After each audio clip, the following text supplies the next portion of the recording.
Today, we're going to be taking a look at some of the most incredible FNAF games that you've never seen before. If you're looking for obscure FNAF games that aren't total garbage, then you've come to the right place. Let's go!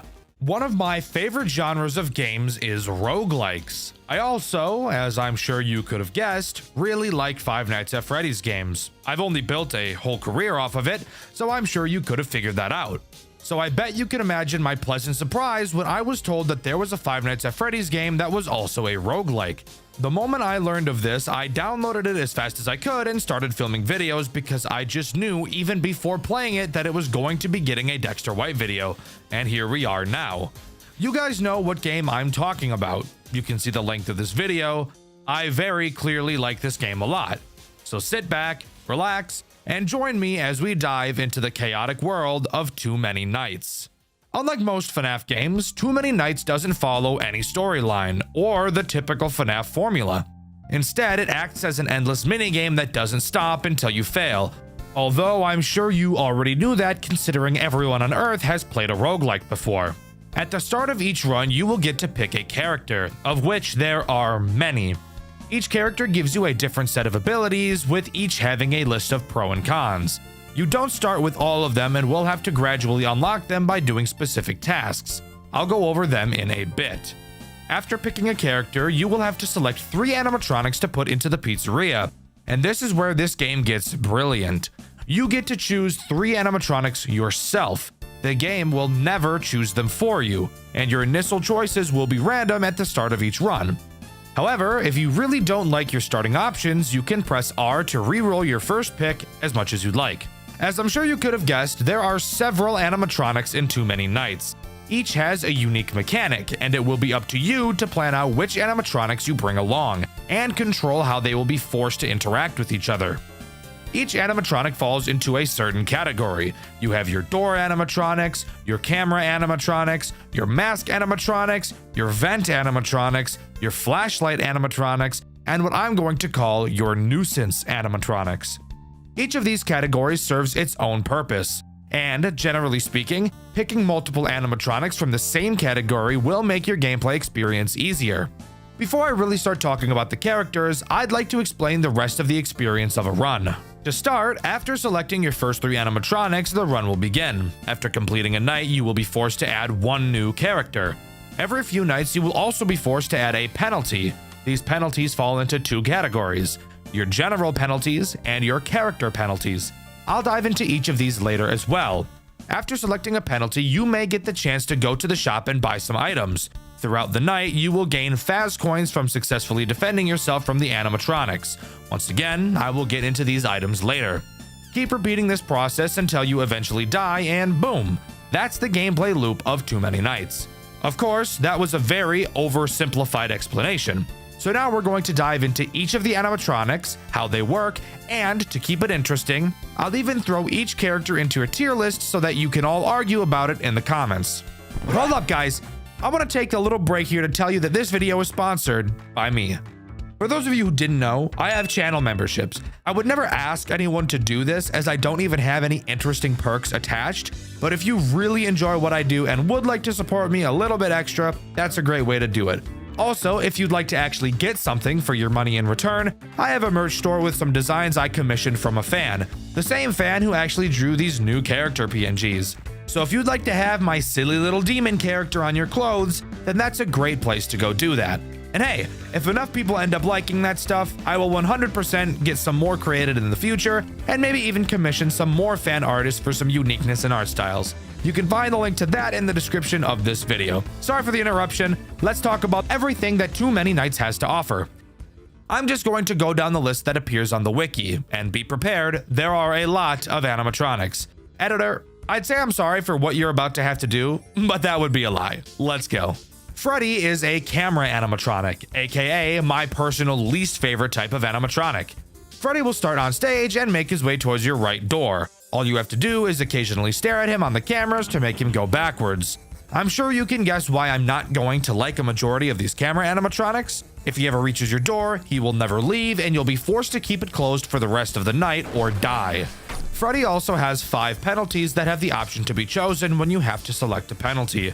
The first is Mad Freddy, which will make you have to look at Freddy longer to make him go backwards. His second penalty is Branched, which gives him a chance to be able to attack your left door as well. And when you're playing this game, you will very quickly fall into a pattern, so having a character be able to switch up on you like this would very obviously throw you off. Stare down is another Freddy penalty. This one is horrific. It makes Freddy never move backwards. Staring at him will only stall him. However, to compensate, he moves a lot slower, and the camera doesn't have to be up for you to be able to stall him. Invisifreddy is a penalty that I'm sure you could take a solid guess at what it does. That's right, it makes him fucking invisible. Isn't that great? Sure, a sound cue is added to his movements, but fuck that. That just sounds like AIDS.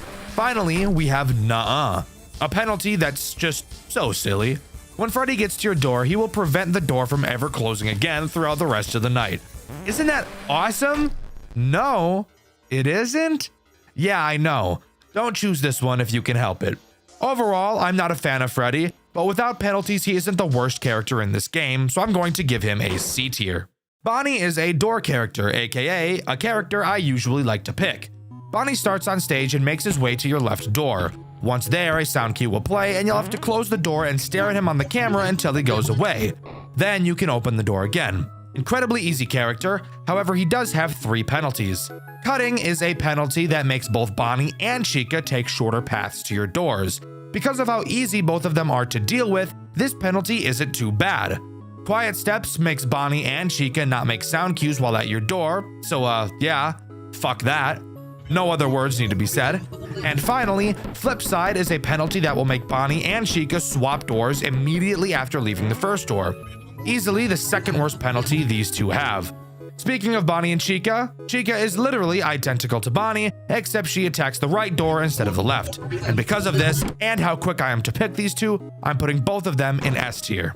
Foxy isn't the worst character I've seen, but I did avoid choosing him for a very long time. Foxy will try to leave his stage in the ticket booth. Have your camera on him to stall him. If you don't, he'll charge at your door and bang on it, and make you lose a poop sock full of power. Foxy has 3 penalties and 1 item, which is pretty cool. Insta-Foxy is a penalty that will cause Foxy to instantly start in his last phase at the start of a night. This penalty actually isn't that bad at all, just let him charge right away and it's like the penalty isn't even there anymore. Henhouse is a penalty that forces the camera to be up to stall Foxy, which actually is the most cancerous thing I've ever heard of. Haywire is the final penalty, which will make him attack your other door directly after attacking the first door. The only bad part about this is that him banging on your door drains power. And the item that Foxy has is called Good Guy, which makes Foxy not a threat. Looking at him will make him progress, and when he comes to your office, he'll give you a nice little gift like a good boy. Because of how much of a non-issue he is if you balance him properly with the other characters, I'm putting him in B tier. Mangle is a vent animatronic, and she's honestly not that big of a problem. She'll move through the cameras into one of your vents. All you have to do is put your mask on when she's in a vent. She will enter the office for a short period and then leave.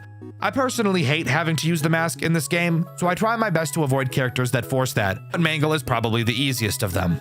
Mangle does have 3 penalties. Anger management is a penalty that makes looking at Mangle speed her up. Aggressive Mangle is a penalty that makes Mangle force you to put the mask on for longer. And finally, slithering in is a penalty that causes looking at Mangle in the vents to make her immediately appear in your office. Overall, I hate the mask mechanic. However, Mangle isn't the worst mask character in the game, so I'm giving her a C tier.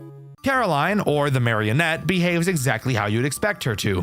She's a music box. Hooray! Who could have expected that? If the music box winds down, for the rest of the night she will randomly teleport to a camera with a sound cue at random intervals. You will have to find her and stare at her if you don't want her to kill you. She does, however, have a whopping 6 fucking penalties, so that's just amazing. Let's go over all of them quickly. Winding down makes you have to wind the music box for longer.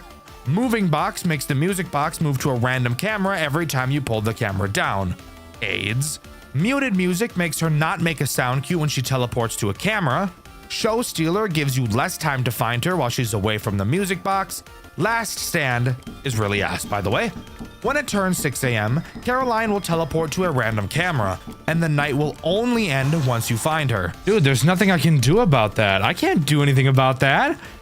That's just fucking cooked, bro. I can't do nothing about that. And finally, the worst penalty yet, Caroline Carousel, which will make her be away from the music box the entire night. Genuinely, never pick this penalty. Caroline is definitely annoying, but in all honesty, the music box is pretty forgiving until much later nights. So, because of this, I'm only putting her in D tier. Lizzie is the first non-FNAF canon character we'll be talking about. Fun fact, there are a lot of non-canon characters, but I think that's what adds to this game's charm.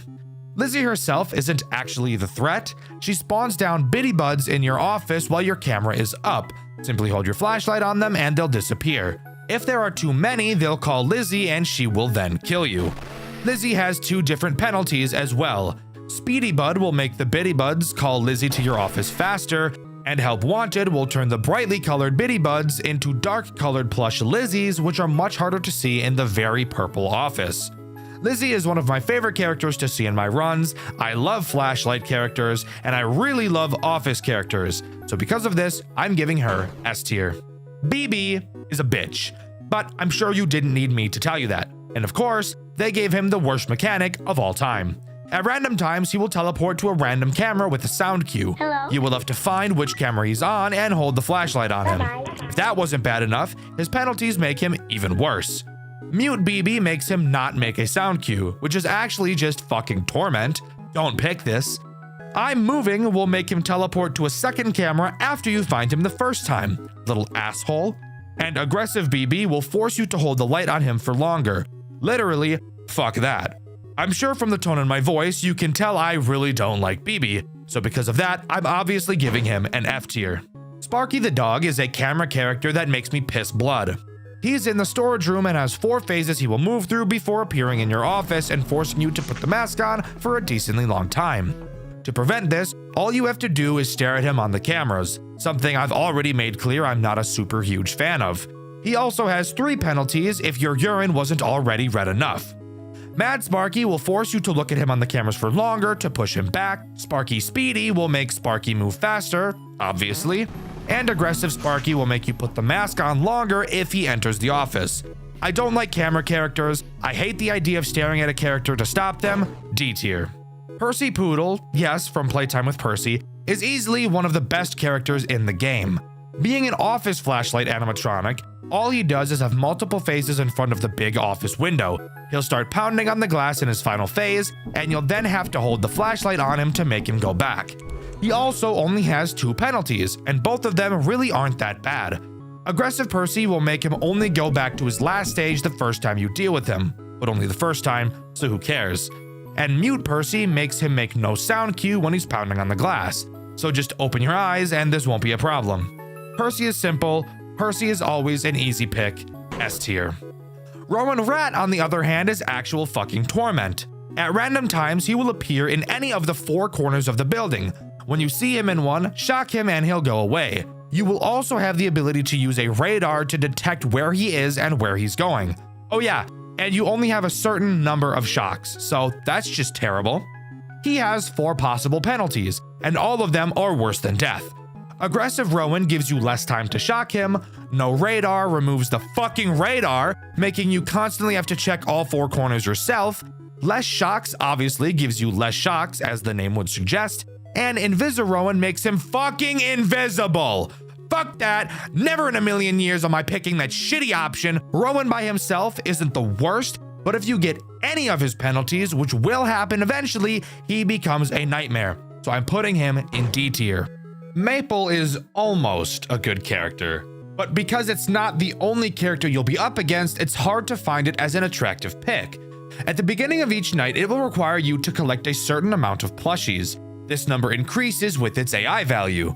You will then have to search around the cameras for these plushies. If you don't find them all before 6 AM, it'll kill you. Amazing mechanic, but again, it's not the only one, so it's really just more of a pain in the ass. It does have 3 penalties. What are those? Well, Early Killer will have it check if you have the plushies at 5 AM rather than 6. Hidden Counter will literally just make it not tell you how many plushies you need to find, which is bullshit. And Restock will add a timer to how fast you need to find the plushies. If you don't find them in time, it'll re-hide all the plushies again, forcing you to find them all in pretty much one go. Again, it's not the worst, but can easily get out of control on later nights when you start to only focus on certain cameras while it has the large plushie counter. So I'm going to give it a C tier. Noelle is another very interesting character that easily has the chance to be forgotten about. When you start the night, a pair of scissors will appear on a random camera. At complete random, Noelle can appear in the office with a sound cue. When it does, you need to find the scissors and click them to make it go away. The scissors will then teleport to another random camera. If you don't click the scissors, it'll force you to put the mask on for a few seconds, which is a long time in this game. Noelle, of course, has 3 penalties. Pull down will make it forcefully pull down the camera when it enters your office, which could honestly be seen as a good thing. Bro, that's not okay. I fucked myself. Having the force pull down from Noelle mixed with the Roby absolutely fucking creamed my ass, dude. Aggressive Noelle is terrible. When it enters your office, if you click any camera aside from the one with the scissors, it will immediately make you put the mask on. And Crazed Teddy will cause it to insta-kill you instead of putting the mask on. A certain item does affect Noelle, however. If you have Chill Pill, you will get 4 additional seconds to put the mask on when it attacks you, which is a lot of time in this game. I'm not a huge fan of Noelle, especially not when it has aggressive on, so because of this, I'm going to put it in C tier. Melatonin is a real bitch of a character. It moves around the cameras, but it's invisible when it does. You'll hear it laughing in one of your ears, and on the 3rd laugh, you'll have to close the door of whichever side it's on until you hear it leave. It has 2 penalties that just serve as the salt in the wound as well. Switch Up is easily the worst. Before it moves, you'll have to check the dining room to see a counter for how many laughs it'll have before attacking, now being randomized from 2 to 4. Unplanned only makes its first laugh on the correct side, needing you to remember which side it was originally on. I don't like characters that I can't see. I also find it really hard to keep a timer in your head like you need to do with Melatonin. So because of this, I'm putting it in D tier. Lydia is a dog. She'll be in the ticket booth in a fucking cage where she belongs. When you hear her banging on the cage, you'll have to take her out like Ol Yeller. Just kidding, you actually just have to hold the cage until that dumb mutt shuts up. The wiki, for some reason, doesn't have a page for her, and since I avoided her at all costs, I actually never experienced any of her penalties. But if I had to guess, I'd bet one of them makes you hold her cage for longer, and another makes her not make noise when she's attacking. But going off of how I know her to be with no penalties, I'm going to put her in C tier. Amber is a character that at first didn't seem too bad, but will very quickly become a run killer. She begins at the entrance. At random times, she'll hold up a playing card with a suit on it. You will then have to click the corresponding suit on the cameras or she'll kill you. The 2 penalties she has might actually be the most evil ones in the entire game. Follow Suit will give her the ability to have more than 1 card, and 52 Pickup will make that number of cards she can hold literally be any number, which is so retarded I can't even begin to explain why you shouldn't pick this, so just don't. I thought Amber would be great, but I very quickly started to avoid her whenever I could. C tier. CG is annoying, a nuisance character, but not very hard to deal with unless you get unlucky. She will randomly move around the cameras, and if you look at her on the cameras for too long, she'll make you put the mask on for a really, really long time. Her penalties aren't really the worst, however. Aggressive CG will make you put the mask on for longer, and Insta CG will make her enter your office if you look at her, period, even if only for a fraction of a second. However, a monitor is added to your office showing exactly where she is at all times so that you can easily avoid her. There are much worse nuisance characters, and if you don't have any of her penalties, she really isn't a problem. B tier. Dsam, I'm gonna say Sam, is a character I never once chose throughout my playthrough. You may think that makes me a bad reviewer, but I personally think that makes me someone who values not killing myself. Sam will slowly walk back and forth in front of your window with some sound cues. Before he gets to a door, you will have to close it, making him a character you pretty much always have to be watching. He has 2 penalties. Quiet Sam removes his sound cues, and Invisisam forces you to only use his sound cues. So pick your poison, dumbass, or even better, just don't pick this character. D tier. Roby is torture. I thought he wouldn't be so bad, and let's just say I wasn't so right. He sits in your office with a timer on his eye. When it reaches 0, you must have your mask on or you will die. He has 2 penalties that are all equally terrible. Mute Roby removes the sound cue he makes right before waking up. Awoken Roby makes him stay awake longer, forcing you to put the mask on longer. I'm dead serious. Don't pick this character. He is horrific. F tier. Alexis is simple, but very easy to forget about, especially on later nights. She will randomly wander around the cameras. If you pull the camera down while on the camera she's at, she'll make you put the mask on for a really long time. So you'll have to switch cameras before pulling them down. She also has 3 penalties. Aggressive Alexis makes her act like CG, where looking at her for too long will also make her attack you. Sneaky Ghost will only make her appear on a camera after you look at it for a second, and Crazed Ghost will insta-kill you instead of making you put the mask on. If you are diligent and aren't an idiot, Alexis is not an issue. But because of how fast you'll be switching through cameras on later nights, I can't give her any higher than a B tier. Onion is another character I never choose. When you pull up the cameras, there's a chance he'll be on them and quickly run left or right. You will have to close the corresponding door. If you close both, he'll drain a bunch of power. Again, for some reason he doesn't have a wiki page, so I don't know what his penalties are, but just knowing what he does, I'm going to put him in C tier. T Generic is a very annoying character who I only choose if every other character was ass. He will be in the entrance with an arrow on his face. Once he leaves the entrance, he will go to whichever vent he was pointing to, and you'll have to stare at him in that vent until he goes away. If he gets into your office, you'll have to put the mask on for a very long time. He has 3 penalties that somehow make him even more annoying. Crazed Robot will make him insta-kill you instead of putting the mask on. How About I Do Anyway will make him enter your office regardless of if you looked at him in the vents or not. However, if you did look at him, you'll have to put the mask on for a shorter amount of time. And Glitched will make T Generic sometimes switch what vent he's going to, making his arrows completely useless. He's a character that breaks the rules and that breaks my balls. D tier. Kaiden acts in much the same way as T Generic. He'll start in the entrance holding a sign with an arrow pointing left or right. Once he leaves with a sound cue, you'll have to close whichever door he was pointing to. He of course has penalties that make him silent and make him go in the opposite direction the sign was pointing to.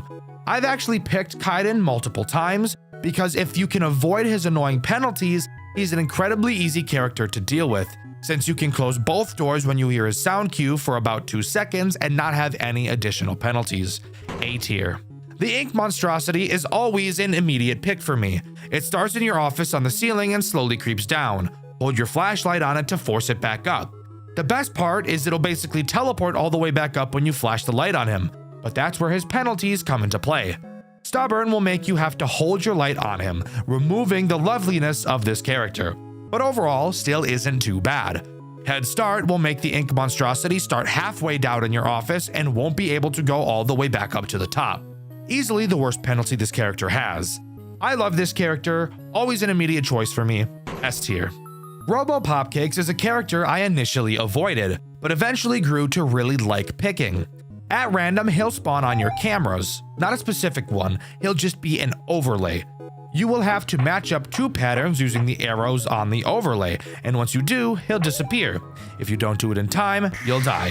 This character is always one I liked choosing because of how likely I am to pick characters like Bonnie and Chica, because while I stare at them on the cameras, I can deal with RoboCake, killing 2 birds with 1 stone. He has 2 penalties. X = X minus 2 gives you 2 less seconds to align his face, and pop time will only cause time to progress when you complete a Robo Popcakes attack. Overall, even with max penalties, Robo Popcakes isn't a terrible character. A tier. Entity 12 is pure masochism. They'll start in the storage or maintenance and move down your hall. Watch them on the cameras to make it go back. If they get to your office, they'll make you put the mask on for a long ass time. And get this, the 2 penalties they add doesn't make it any better. Aggressive Entity 12 will make you put the mask on for the rest of the fucking night if it gets into your office. And Run Killer will literally start with it inside of your office and it will never leave. Literally fuck that. Fuck this character. F tier. Mura is a character I'd highly recommend not picking if you have other characters that don't want you spamming through cameras, because you will have to be doing that a lot with Mira. Mira will be in the kitchen the entire night and will require you to feed her candy. If you don't feed her enough, you'll die. Candy will randomly spawn throughout the cameras, so you'll have to surf through them to click on them. The penalties she adds are brutal. Savory Tooth makes candy spawn less. Small Plate puts a small cap on the amount of candies you can hold at a time. And Sweet and Sour adds sour candies that will remove a candy from your candy counter if you click on them. So if you've been working your muscle memory this whole time and get this penalty, have fun clicking on every single sour one all the time. I'm not a fan of the camera surfing this character brings, and I'd much rather prefer to just ignore picking her. D tier. The Ringmaster is an interesting character. He'll randomly spawn on your cameras. When you see him, you'll have to flip the camera down and greet him in your office. If you switch cameras, he'll make you put the mask on for a long time. Crazed Magician is a penalty that will make clicking off of his camera just instantly kill you. And Masked Magician will make flipping down the camera always make you put the mask on, but for less time than usual. I don't love picking Ringmaster, but I will usually end up choosing him later in a run. B tier. The Entity is someone who gives me AIDS. They will randomly spawn on your cameras in 3 locations, except only one of them is actually real. You'll be able to tell because the fakes will be more transparent. Again, for some reason their wiki isn't available, and I never actually chose any of their penalties, so I'm not totally sure what they are. But I hate find them on the camera characters. You guys know that. D tier. No VA is a character I only dealt with once, acting as probably the most nuisance characters of all the nuisance characters. No VA will randomly move around your cameras. You will have to avoid clicking on the camera it's on, or you'll have to put on the mask. On lower AI levels, the camera it's on will be marked with green, making it very easy to see. As the AI goes up, it'll get harder and harder, eventually becoming fucking invisible. And let me tell you, the penalties make it even worse, as I'm sure you could have guessed. Malware makes clicking on no VA's camera kill you instantly. Spamware makes no VA on multiple cameras at a time, and adware creates an adware window on your cameras. If you don't close it fast enough, it will force you to look at no VA's camera. I actually think this character is really cool, and I think that its penalties are actually super interesting. Aside from malware, that one is AIDS. I still don't love picking this character though, because I hate mask characters. So because of this, I'm giving no VA C tier. Moldy is a character that is a really good pick for early game, but late game will easily become a character you will forget about. Whenever you pull down your camera, there's a chance he'll be in your office. If he is, you'll have to hold your light on him for a while, or you'll have to put the mask on. He has 2 penalties. Aggressive Moldy will make you have to shine your light on him for longer, and Crazed Mold will make pulling up the camera while he's in your room instantly kill you. Again, early game, he's amazing, but you will very quickly forget about him once more characters start to get added. So because of this, I'm giving him B tier. Rita Rabbit is thick, but that's not important. What is how she works. She sits on her fat ass in the arcade slowly attempting to leave. All you have to do is hold the flashlight on her to make her go away. Honestly, not that bad of a character if you pair her with other arcade characters, which there is a decent amount of. She has 2 penalties. Aggressive Rita will make you hold your flashlight on her longer, and Cheeky Rabbit will make her move faster the longer you're not looking at her camera. If you know how to stack her with other characters properly, Rita shouldn't be a problem even if you have her penalties. A tier. Coral is another character that I love seeing as an option to pick. Coral will randomly appear at either of your doors with no sound cue, so you'll have to make sure you're paying attention. Simply close the door he's at and he'll knock, letting you know he's left. He has 2 different penalties. Blinding will make you additionally hold the flashlight on him for a while, and making sure will force you to have your camera down while the door is closed in order for him to leave. I love this character, he's super easy to deal with, S tier. Shrimp is another character that just makes me giddy with joy whenever I see her. Shrimp will occasionally spawn some shrimp food in your office on either side. Whichever side it's on is the side you have to close the door of until the shrimp food disappears. The 2 penalties she adds are easily some of the best to deal with. Big Shrimpin' is a penalty that will cause the shrimp food to have the chance to be really big. If it's really big, you just have to close both doors. And Small Shrimpin' gives the food the chance to have the lid off. If it is, all you have to do is close the door to the opposite side of the food. Shrimp is incredibly easy to deal with, she's satisfying to deal with, and she doesn't use the fucking cameras, which I love. Easy S tier. Worm is the next character we have to talk about, and I avoided this guy like the plague. I was very scared of how it was going to work, so I never actually ended up using it. Worm will start in the dining room and go down your right hall and will stay there until you open the door. When you open the door, it'll crawl through your office. Avoid looking at it either by using the mask or looking at the cameras until it leaves. It also has 2 penalties. Snail makes it move across the office slower, and Digger will make Worm add another bar of power usage while it's at your door. Worm just seems like a character that would completely disrupt the flow of the night, and because of that, I'm putting it in D tier. Kyle and Bob are the 2 next assholes I want to talk about, and these guys are weird, and also really shitty and confusing, and I don't fully understand them. Kyle and Bob are 2 separate animatronics, but they work in tandem. Both of them are vent characters. If Kyle, the yellow one, enters your vent, you have to look at him on the camera or he will enter your office and make you use the mask. If Bob is in your vent, you can't look at him on the cameras or he'll enter your office and make you use the mask. The only problem is, I was never able to figure out how to tell which one entered the vent. At first, I thought maybe they'd alternate and I'd have to remember, but then during one run, Kyle attacked twice in a row.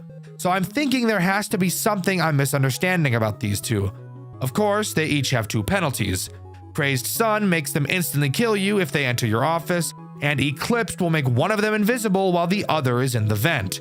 I tried to like these guys, but because I'm retarded and can't fully figure them out, they were never for me. D tier. Magi is a pretty interesting character. He will consistently walk back and forth in front of your window. At random, he will make a sound cue letting you know he's about to attack. Come on, go. When he does, you have to close the door to the side he's on, leading to you needing to keep track and remember which side he's on at all times. This isn't too bad for someone like me who tries to be able to stay in the office as much as possible. Magi has 3 penalties. Reach around will change the way his sound cues work. If he says surprise or you won't see this one coming, you will then need to close the door to the opposite side he's on. This can be confusing for obvious reasons. Do it myself is a penalty that will make Magi attack the opposite door whenever you deal with his puppet the first time. And Invisimagi makes him fucking invisible, as I'm sure you could have guessed. Magi is not my favorite, but I have no problem picking him later in the run when things are getting tight. B tier. Mallory, on the other hand, is torture. She stays in the ticket booth. At random, she will hold up any amount of fingers on one hand. You will then have to flash her with the flashlight that many times. If you flash her too many times or not enough, she will dash at your door 15 times. This is AIDS. And I can't even lie, 15 times? Why so many? Seems a bit overkill, don't you think? But let's talk about her penalties, which she has 3 of. Ambidextrous will make her be able to show you up to 8 fingers. DoorDash will make her charge 20 fucking times instead of 15, and DoorDash EX makes her charge your doors for the entire night. Easily one of the most bullshit characters when you have her penalties on, but if you can avoid choosing them, she's only really ass because her hand is conveniently behind the fucking camera map. D tier. Roy is one of the only camera animatronics I can actually stomach. He starts in the dining room and slowly makes his way to your office. You can lure him to a previous camera by holding your flashlight on them. Since he's a moth, he's attracted to the light. He only has 1 penalty, Aggressive Roy, which will just make you have to hold the light for longer to get him to move. Overall, very solid character, and not too annoying to handle until his AI value gets really high. A tier. Silly is kinda silly. Fuck, editor, cut that out. Silly is my favorite vent animatronic. He moves around the cameras, who gives a fuck? Eventually, he'll enter one of your vents. When he does, all you have to do is hold the flashlight on him before he enters your office and eats your butt. He also only has 1 penalty, Aggressive Silly, which makes you hold the flashlight on him for longer. Very simple character, he makes sound cues, I like sound cues, S tier. Next up, we've got Bop. She's an interesting, ADHD-riddled little fuck. When you pull down the camera, there's a chance she'll be standing in your window. She will then dash towards either of your doors. Simply close that door before she gets to it. She has 3 penalties. Layered Square will make Bop charge your doors multiple times. Bop Spawn will cause Bop to be able to spawn at your window even if the camera is down, and Force Down will make Bop force your camera down if it is up. A character that requires quick reaction time, and when more characters get added can be easily missed. E tier. Venus is a fucking plant. Oh, you want to know what they do? Sure, that's fair enough. Venus will sit in the kitchen the entire night like your mom in the middle of the night looking for more food, even though she ate 65% of dinner that night. Throughout the night, bunnies will spawn in your room and you'll have to click on them to collect them. You then feed these bunnies to Venus in the kitchen camera. Very fucked up, Venus. These bunnies are cute. Venus has a hefty 4 different penalties, actually being one of the highest in the game. Wabbit hunting will make the bunnies in your office jump around, making them harder to click. Except they're still not hard to click, so it's not that bad. Depopulation will make the bunnies spawn less frequently. Wanderer will make Venus randomly move around your cameras instead of camping the kitchen.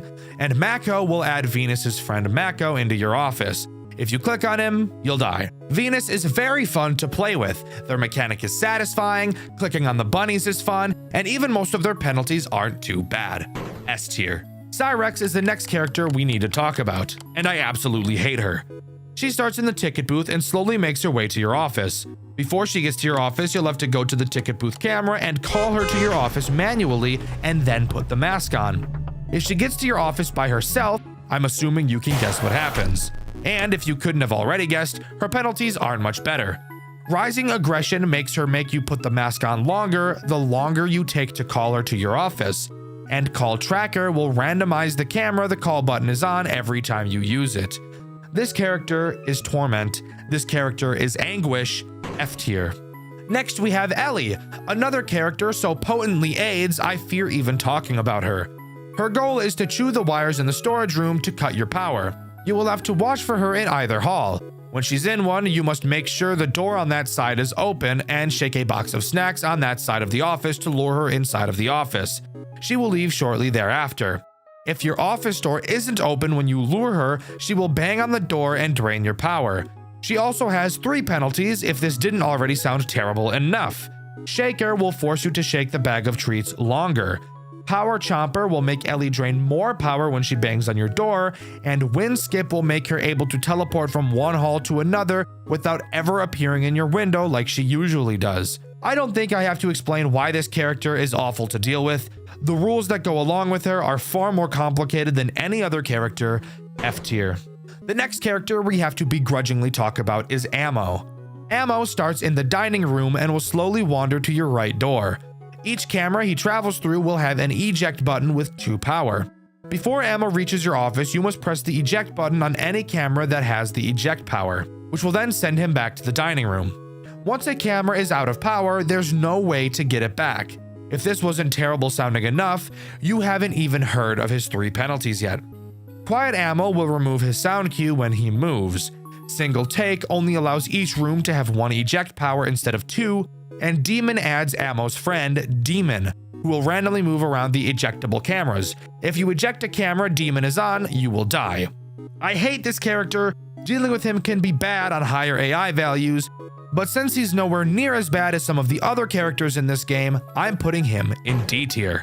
And here we are, 29 pages into my script later, and we can talk about the final animatronic in this game, Swagman.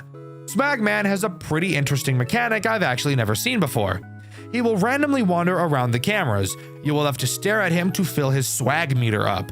If it goes all the way down, he will make you put the mask on for a long ass time.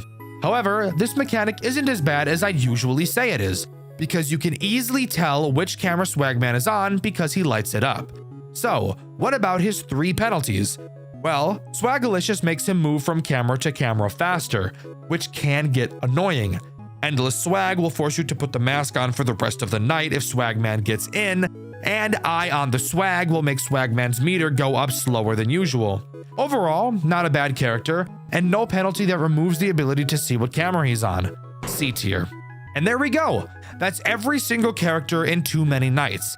I love how many there are. It leads to such a new and interesting experience every time you play, and I love it. But now I'd like to mention the general penalties that aren't specific to any character, as there are a few of those as well. Generally, from what I've noticed, it's much smarter to pick the general penalties over the character penalties, as it will be much more likely that they will be easier to deal with.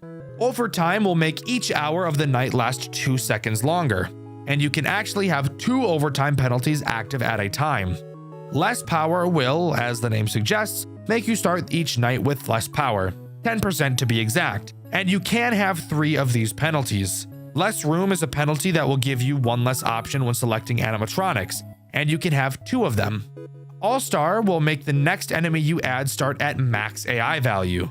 Stranger Danger will add a random character you don't already have at a very low AI value, and Midnight Motivation will make all characters' AI value increase at 3 AM. All-Star, Stranger Danger, and Midnight Motivation are probably going to be penalties you always want to avoid, but I personally don't think the other characters are that bad. Next up, I'd like to talk about the characters that you can unlock to play as, because if you remember, each character has different pros and cons for you to choose from. To start, each character has a different amount of lives they'll start you with. Getting jump scared by an animatronic will cause you to lose one of these lives, giving you multiple opportunities if you mess up. And of course, I'll be putting these guys on a tier list as well. The first character you will have by default is Michael. He gives you 3 hearts and has no abilities. He's as basic can get, really. D tier. You also, by default, have 3 other much more interesting characters. The first being Elizabeth. She gives you 4 hearts and forces the enemies to have their AI values increase slower. But as a con, you'll receive half the amount of coins you'd usually get. The low AI value honestly makes her pretty valuable, but of course, never being able to buy anything is never fun. C tier. Evan is the next auto-unlocked character. He gives you 3 hearts, makes all enemies start on a higher AI value, but to compensate, nets you 1.5x more coins, which will be nice for when we talk about shops later in the video. High AI values are never super great, especially if you're dogshit at FNAF games like I am, but overall, he is nowhere near the worst character to choose. C tier. Cassidy is the last character you'll unlock by default. She only gives you 1 heart and makes every single enemy start at maximum aggression, and forces you to pick a penalty every single night. She also will never allow you to see shops. Instead, you can use your money to remove penalties in animatronics. I don't care that you can remove things. Having to pick a penalty every night whilst also only having 1 heart is pure AIDS. F tier. Henry is the first character on the list to unlock. However, you can unlock them in pretty much any order you want. Henry is unlocked by beating at least 1 night while using Michael, Elizabeth, Evan, and Cassidy. Something that should be very easy to pull off. He gives you 3 hearts and gives you way more options when picking enemies, penalties, and shop items. However, you will be forced to pick more enemies and more penalties. The last thing you're going to want to do is give yourself more threats. So even though your option pool is bigger, the cons outweigh the pros here a lot. D tier. Gabriel can be unlocked by having 2 penalties active in a run that affect Freddy. He gives you 3 hearts, gives you a guaranteed shop every single night. But as a downside, each character comes with a few of their penalties already added. I'm sure you know what I'm going to say, and a lot of character-specific penalties are horrific. Sure, you may never have to pick a penalty after beating a night, but I really don't care about that as much as getting butt-fucked by character penalties. F tier. Jeremy can be unlocked by getting a power outage on night 3 and beyond and still surviving the night. Generally one of the harder characters to unlock. He gives you 5 hearts. You start the run with 500% power instead of 100%. The nights are shorter than usual, but as a downside, your power carries over from night to night. But don't let that fool you. 500% power is a lot of fucking power, and if you're good at enemy building, you can easily make that last a long time. And 5 hearts is a fuck ton. Easy A tier character. Susie will be unlocked if you die to Chica twice in a single night and then beat that night.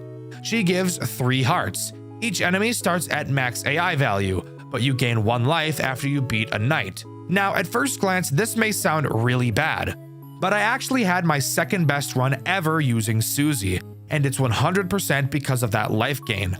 With characters always on max difficulty, there's no way for them to get harder, so you'll get used to them at their hardest difficulty pretty quickly.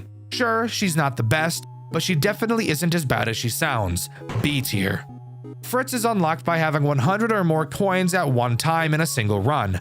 He gives you 2 hearts, and your lives are attached to the number of coins you have. To be specific, for every 50 coins you have, that equals 1 heart. Overall, this character is more confusing than it will ever be useful, actively discouraging you from ever buying anything.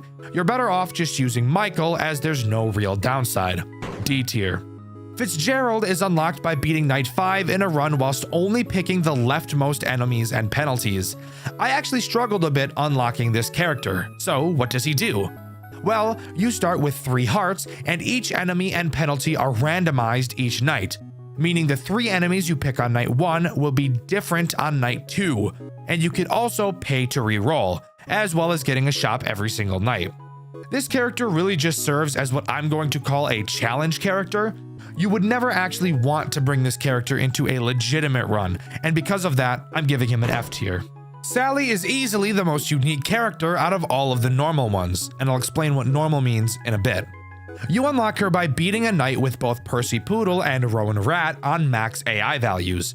Sally introduces a brand new mechanic, that being the pup pal from Playtime with Percy. It works in the exact same way as in that game, and the best part, your progress on the night is tied to it. No more waiting out the night. You will have to complete the games on the pup pal for the night to end. Again, this goes to serve as more of a challenge character than anything else, as playing Sally will by default make the game much harder, and because of this, I'm giving her F tier. Again, not because she's not a fun character, but because if you're trying to get far in a run, she's not the character for you. And finally, we have the man himself, Scott Cawthon, who is unlocked by completing Night 3 with every other character in the game. And of course, since he's the final character, he has the most interesting mechanic. He himself doesn't have any abilities, instead letting you pick the pros and cons from every other character in the game, allowing you to mix and match your favorite pieces from other characters. You don't need me to tell you that Scott is a broken character. I'm pretty sure you can figure that out. Easy S tier. And boom, that's every single playable character in Too Many Nights. So now we can start talking about the items that can be bought in the shop. I won't be going over each and every one since there are literally a fuck ton to talk about, and this video is already long enough. But I do want to talk about some of the best ones to look out for. Early Out is an item that will make each night 2 seconds shorter. More Power will start each night with 10% more power. More Room will give you more options when picking animatronics. The Empress will give you 1 life and give you more options when picking animatronics. The Emperor will decrease every animatronic's AI value by 2. The Chariot will have you start each night with 15% more power. The Hanged Man will remove 2 random penalties you have activated. Death removes a random enemy. The Moon makes each hour 3 seconds shorter. Fritz Children's Bible will make items you can't afford never show up in shops, and Sparked will make sparks appear randomly on cameras, and touching them will increase your power. Those are all of the yummy mashed potatoes in my belly items that I like to look out for in the shop. Again, there are a lot more, but I think it would just be really boring to go over all of them. But there you go. That's everything you need to know, and as far as I'm aware, everything that Too Many Nights has to offer.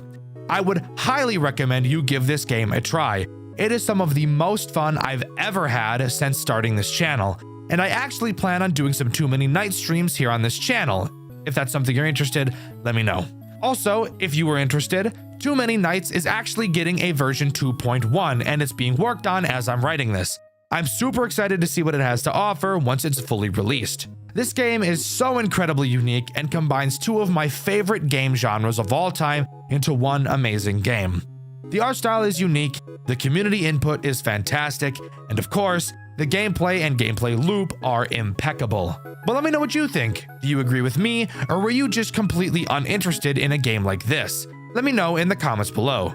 In my FNAF 1 remake video, I asked you guys if there was a series you'd like to see me revisit, and my favorite comment was this one by I don't know who this is. They said they want to see me cover Jolly again, and that's probably the funniest thing I've ever heard, because there's no way I will ever touch that game again in a million fucking years.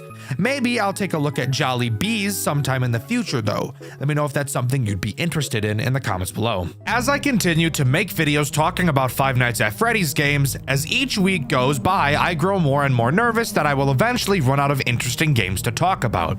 Obviously, the next choice would be to start talking about random horror games until new FNAF titles are released. However, recently I found a FNAF fan game I have never heard of before, a game so interesting I couldn't help but get sucked right into it. The game we'll be talking about today is Night Watch at Freddy's. a FNAF fan game that pretends to be an official demo of the original Five Nights at Freddy's games, but is really hiding some incredibly dark secrets. Stick around because you're not going to want to miss out on this one. This is truly one of the most interesting FNAF games I will ever talk about on this channel. So sit back, relax, and join me today as we dive into the depraved world of Night Watch at Freddy's. Night Watch at Freddy's does not begin in the way a normal FNAF game typically begins. I've actually never seen any FNAF game start in the same way that Night Watch at Freddy's does. Upon pressing start, we're greeted to the night screen, where you can already see something interesting. You have the classic live system that was originally supposed to be in the first Five Nights at Freddy's. But let's pause for a second and back way the fuck up. Take a look at this title screen. Do you notice anything strange? Well, if you said that the creator of the game's name looks a bit weird, then you'd be correct. It says the creator's name is Scott Cawthorn, clearly an alternate version of Scott Cawthon. But that's not where it ends. Right next to the name, we can see the year 2014. Spoiler alert, this game was released in 2025. Let's cut to the chase of why I wanted to talk about this game, as clearly there's something weird going on. Night Watch at Freddy's explores an alternate timeline where the original Five Nights at Freddy's game took a significant turn from what we know them as today. Wow, I hear you say. That's a super interesting idea for a FNAF game.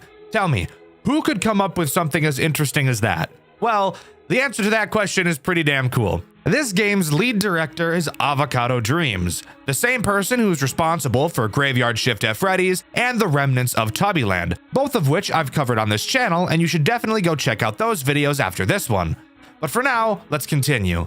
Knowing that this game is supposed to be a demo for what the first official FNAF game was intended to be. Of course, since this is an alternate timeline of the official FNAF games, in this alternate universe, Scott actually did end up including the live system that was left out of the official games. And you'll notice plenty more details just like this. For example, there's actually a fake alternate version of the classic Scott Games website, Scott Productions. The team responsible for this game really went all out. This is one of the coolest experiences I've ever seen in my entire time working on FNAF stuff. Before we load into the office, we get to see a developer note talking about Night 1. Keep in mind, Night Watch at Freddy's is pretending to be a demo, so notes like these are pretty common. Welcome to Night Watch at Freddy's, or at least the prototype of it. Some things are still subject to change. For right now though, you can play through what's done of the game and get a feel for how it's going to end up. Night 1 begins, and we of course get a phone call from this game's phone guy. He gives the basic Night 1 spiel that we're all used to. However, he does mention how the breaker and power systems work. Of course, that's my job, so I'm going to be doing that instead. A few things you'll immediately notice about this game. The first, and in my opinion, biggest outlier is how the doors behave. You'll notice that they're already closed from the beginning of the night. You can open the doors and flash the hallways, and doing so increases your usage. Your light especially, but we'll talk about that more once we get into the characters. Moving on to your cameras, you'll notice another scrapped feature from the official games is present here, that being the original camera buttons, where they were originally intended to be circles that would project the direction they were actually facing in the building. Such a super small, cool detail, but if there's anything Avocado Dreams is good at, it's attention to detail. Only one animatronic is introduced on Night 1, that character being Bonnie. Of course, this is an alternative FNAF 1 after all, so keeping the overall order of the character introduction does make sense. Bonnie, as I'm sure you could have guessed, is pretty simple to deal with overall. Bonnie's goal is to get to your left door, exactly how he does in the original. However, the way you deal with him is different, and he also introduces a new mechanic in the form of points into the game. Once Bonnie reaches your left hallway, staring at him on the cameras will stall him. This will become integral once we start talking about another character that gets introduced. While you're stalling Bonnie, you will get 5 points around every 0.5 seconds. So the longer you watch him, the longer he doesn't move, and the more points you obtain. Something additional to note are your lives. If you are to lose all of them, you don't have to start all the way back on Night 1. Instead, your points will just get reset to 0. On top of that, after every completed night, you will gain 1 life. Anyways, back to talking about Bonnie. Once Bonnie reaches your door, you have to open it and hold your light on him until he goes away, which will happen pretty quickly, thankfully. because as I've said before, the lights will absolutely ramp up your breaker stress. Once Bonnie leaves, you'll want to close the door again. Oh my god, oh my fucking god, oh my fucking god, it runs. My chest, dude. Oh my god, don't do that ever again. Ding. No thanks. This mechanic does bring up an interesting and pretty scary point. The doors are closed by default, and if you don't open the door and flash Bonnie when he is there, he will jump scare you. So that brings up the terrifying realization. Bonnie is strong enough to open the door if he really wanted to. Put yourself in the shoes of the night guard for a second. If that doesn't scare the absolute piss and shit out of you, I don't know what will. But aside from that, that's all Bonnie does. Something additional I do want to point out about Bonnie is how fucked up and gross he looks. Why are his ears down like that? Tell me that's not disgusting. Dogs put their ears down when they know they did something bad, and cats put their ears down when they're about to do something bad. So what the hell does a bunny with its ears down mean? That I'm about to get back shots? Probably, and I don't want that. Nice job getting past the first night. Still wondering what I should do with that raccoon. If anyone has any ideas, please let me know. Night 2's phone call just explains one of the new characters. Additionally, Phone Guy says he's going to drop the script the company wants him to read and instead just tell some stories during the phone calls, which he doesn't end up doing this time around. However, towards the end of the call, his dog runs into a fucking door like a moron, and then he ends the call to go take it for a walk. I think that's supposed to be a hint for one of the characters this night introduces, because I have no idea what else that could be. Like the official FNAF 1, Night 2 introduces 2 new threats, Foxy and Chica. Let's go over Chica first, since she's pretty much just Bonnie with a small difference. She will do the same thing that Bonnie does, except she'll go to the right door instead. Same thing goes. Staring at her in the right hall will stall her, and while you stall her, you'll gain points. However, the difference with Chica is how you deal with her once she reaches your door. You still have to open it, but instead of holding the light on her, you have to flash your light at her. Now, come in real close and let me give you a little tip about clicking on things in almost any Click Team Fusion game. The way Click Team seems to register clicks can be delayed depending on your mouse position. I actually first noticed this during my playthrough of Tyke & Sons Lumber Co. a few months ago. If you keep your mouse stationary and click on something really fast, Click Team will not register every click you make. However, if you click, move your mouse slightly really fast, and then click again, then it will register every click. This is exactly how you can get Chica to go away really fast. If you jitter click your mouse and whip around the cursor in a small enough area over the lever, you will flash the light really fast, making Chica leave faster. Fun fact, you can also use this clicking method to ring the bell on your desk really fast and make your grandma's tinnitus act up. But you didn't hear that from me. The other character this night introduces is Foxy, who for some reason is gender swapped in this game. Not really sure on that decision. Maybe Foxy was going to be a girl in the official games, but Scott changed it, and this game is drawing from that. Or who knows, maybe Avocado Dreams just wanted a female Foxy. Either way, it's not really important. Foxy almost works the same way she does in the original. She still has multiple phases she will go through before charging at your office. However, I'm unsure if being on the camera stalls her this time around. After she gets to her final phase and disappears to charge at your office, you'll have to check Pirate's Cove and look at her sign to see which door she's charging at, since yes, she can attack both. Once you know which door she's going to attack, all you have to do is open that door and wait for her to arrive. She'll lean in and yell at you before running back to her cove. From there, you can just close the door and easy peasy lemon dick, she's been dealt with. Keeping this one short since I haven't really been feeling the best lately. The more I work on this project, the more I feel like it's not aligning with what I've learned over the years. The overall themes are just... I guess it's just something I'll have to get used to. Hopefully it won't impact development too much. Also, I keep getting questions on how to deal with the golden Freddy. The statue in the entrance doesn't move. There's not even any coding for it to move. I don't understand what you all are talking about. Night 3's phone call is an interesting one. It begins with the phone guy telling us about his dog running into the door. Idiot ass dog. Cats are way better anyways. He starts talking about the new character, a puppet, and about how it really creeps him out. You can tell by the sound in his voice that he really doesn't like this thing. It freaks me out. He explains how to deal with it and abruptly ends the call by yelling at us to not let it out of our sight.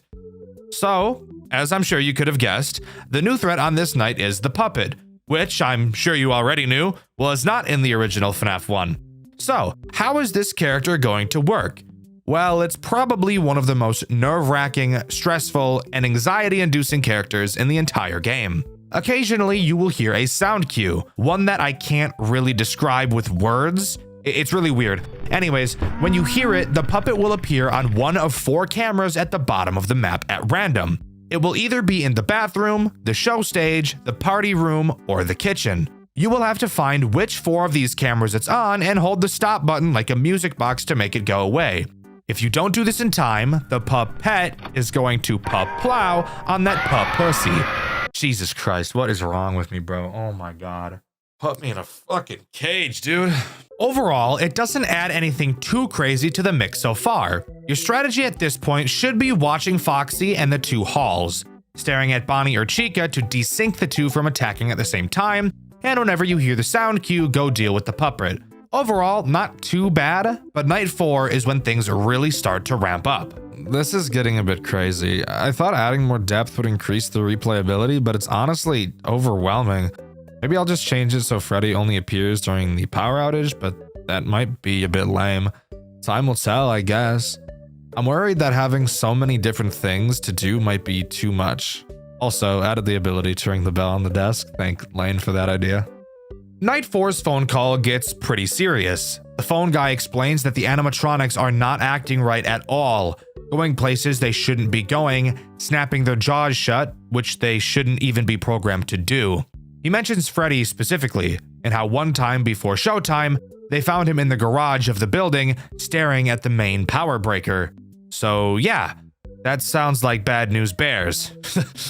Get it? Bears? Like Freddy because he's yeah, you get it. Night 4 introduces this game's final threat. Obviously, it's Freddy. And Freddy ties this game's loop together by single-handedly being the most stressful character in the entire game and making every other character feel 10 times more stressful than they already were. Just like the puppet, Freddy will occasionally laugh. When he does, that signifies that he has moved cameras. Freddy can move between only 5 cameras, and getting to your office is not a concern of his. When he moves off the show stage, he will either go to the bathrooms, the party room, the back room, or the kitchen. If at any point you hear him move and you can't find him on any 4 of those cameras, then that means he's moved to the garage. The garage camera, of course, has no video feed. So the only way to know for sure if Freddy is in there is by checking the 4 other possible cameras he can be in. When you know he's in the garage, you will be able to use the garage's camera scanner. The scanner will then shock the absolute living shit out of him and make him piss off. If you don't shock him fast enough, he will punch the shit out of your breaker and you will completely lose power. So there you go. There is every single character at the same time. Can you see how stressful this could be? Having to constantly watch Foxy, having to balance stalling Bonnie and Chica, balancing your power usage and your camera usage and the power aids that will happen when you use your lights, and on top of that, having 2 characters that will require you to, at random, play a stupid fucking find them on the camera mechanic game. While having one of those bullshit characters also mixing in a small music box mechanic at the same time. Does that sound a little bit overwhelming? If you said yes, that's because it kind of is. But in all honesty, I love this gameplay loop. Sure, I'm not a fan of the find them on the camera mechanics at all, but somehow this game manages to make every single action you do feel satisfying. It's really hard to put into words, and I would highly recommend you check this game out for yourself, or ideally watch my full playthrough over on my second channel, Dxtr Black. Link in the description. Nothing really to mention here. I'm just so unsure of everything revolving around this project right now. The ideas are definitely there. I'm proud of the models, the atmospheres in place, but something still feels so off. I'm really unsure if people will enjoy this, especially with how grim the story is. When I explained the story to my mom, she went pale and just asked me, "What are you thinking?" Just a few weeks ago, I'd have had the answer. Now I'm not so sure. Is this really something anyone would want? Would a story like this really be part of his plan for me? I don't know. I guess it just really goes to show I'm out of my depth completely. There's one more thing I want to try. There's only one way to find out if I'll be satisfied with it though. Night 5 introduces nothing new, just being a harder version of Night 4. But it's clear from the developer notes that the dev is really starting to doubt themselves. And trust me, the phone guy is having a mental breakdown as well. Hey, glad to hear that you're alright. I was worried since, you see, there's sort of something I've been wanting to tell you. It's kinda... Okay, no, I can't do this anymore, dude. Everything's gone wrong, and I think I know why. On your first night, I told you about a birthday party that went bad way back, yeah? I was keeping quiet on the details. It's a sensitive subject around here, but during the party, the animatronics started going crazy. Kind of like they've been recently, and before anyone knew what happened, the power went out. Kids were screaming, parents were running around, and we were doing everything we could to get the lights back on. But by the time we did, the birthday boy was gone. We couldn't find him anywhere, and no power meant no cameras, so we didn't have any leads. Not until our night guard didn't clock in for a shift. He hadn't missed a single shift before then, and he would have known exactly how the camera systems worked, so people filled in the blanks. Started a manhunt. Management tried to forget the whole thing, but the town sure didn't.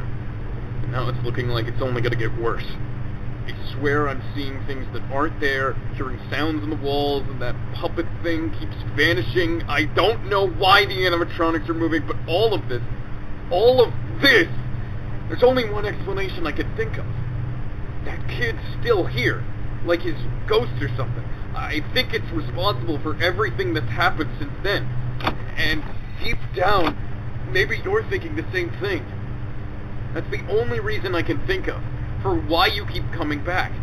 Maybe you know something I don't, but here's the facts, man. This place isn't safe anymore. I'm taking my last paycheck and getting out of here. I'd suggest you do the same, but it seems you're pretty dead set on whatever it is you're trying to do. But I'm sorry I wasn't completely honest with you. No one else believed me, and look, I can't do much to make it up to you, but I know this place that serves some good drinks, and the food's pretty great. Had no animatronics either. Just give me a call tomorrow if you're up for it. My treat, man. It's the least I could do. Good luck. After completing Night 5, we get our paycheck as usual. But of course, if you've ever seen any FNAF game in your entire life before, then you'd know we're not quite done yet. Going back to the title screen, we'll see we've unlocked the Overtime Night. And surprisingly, it is not just a harder version of Night 5. Overtime Night starts with a phone call, not from the phone guy we've been hearing so far. If you remember, he said he was quitting, and exactly that he did. The phone call we get tonight is from a woman, talking about how employees have been spreading rumors about the animatronics and monsters, all of which we know is true. She says that all employees who have been spreading these rumors will be docked pay, which I'm no expert, but I'm pretty sure that's illegal. And with that, Overtime Night begins. Let's just start by getting one thing out of the way.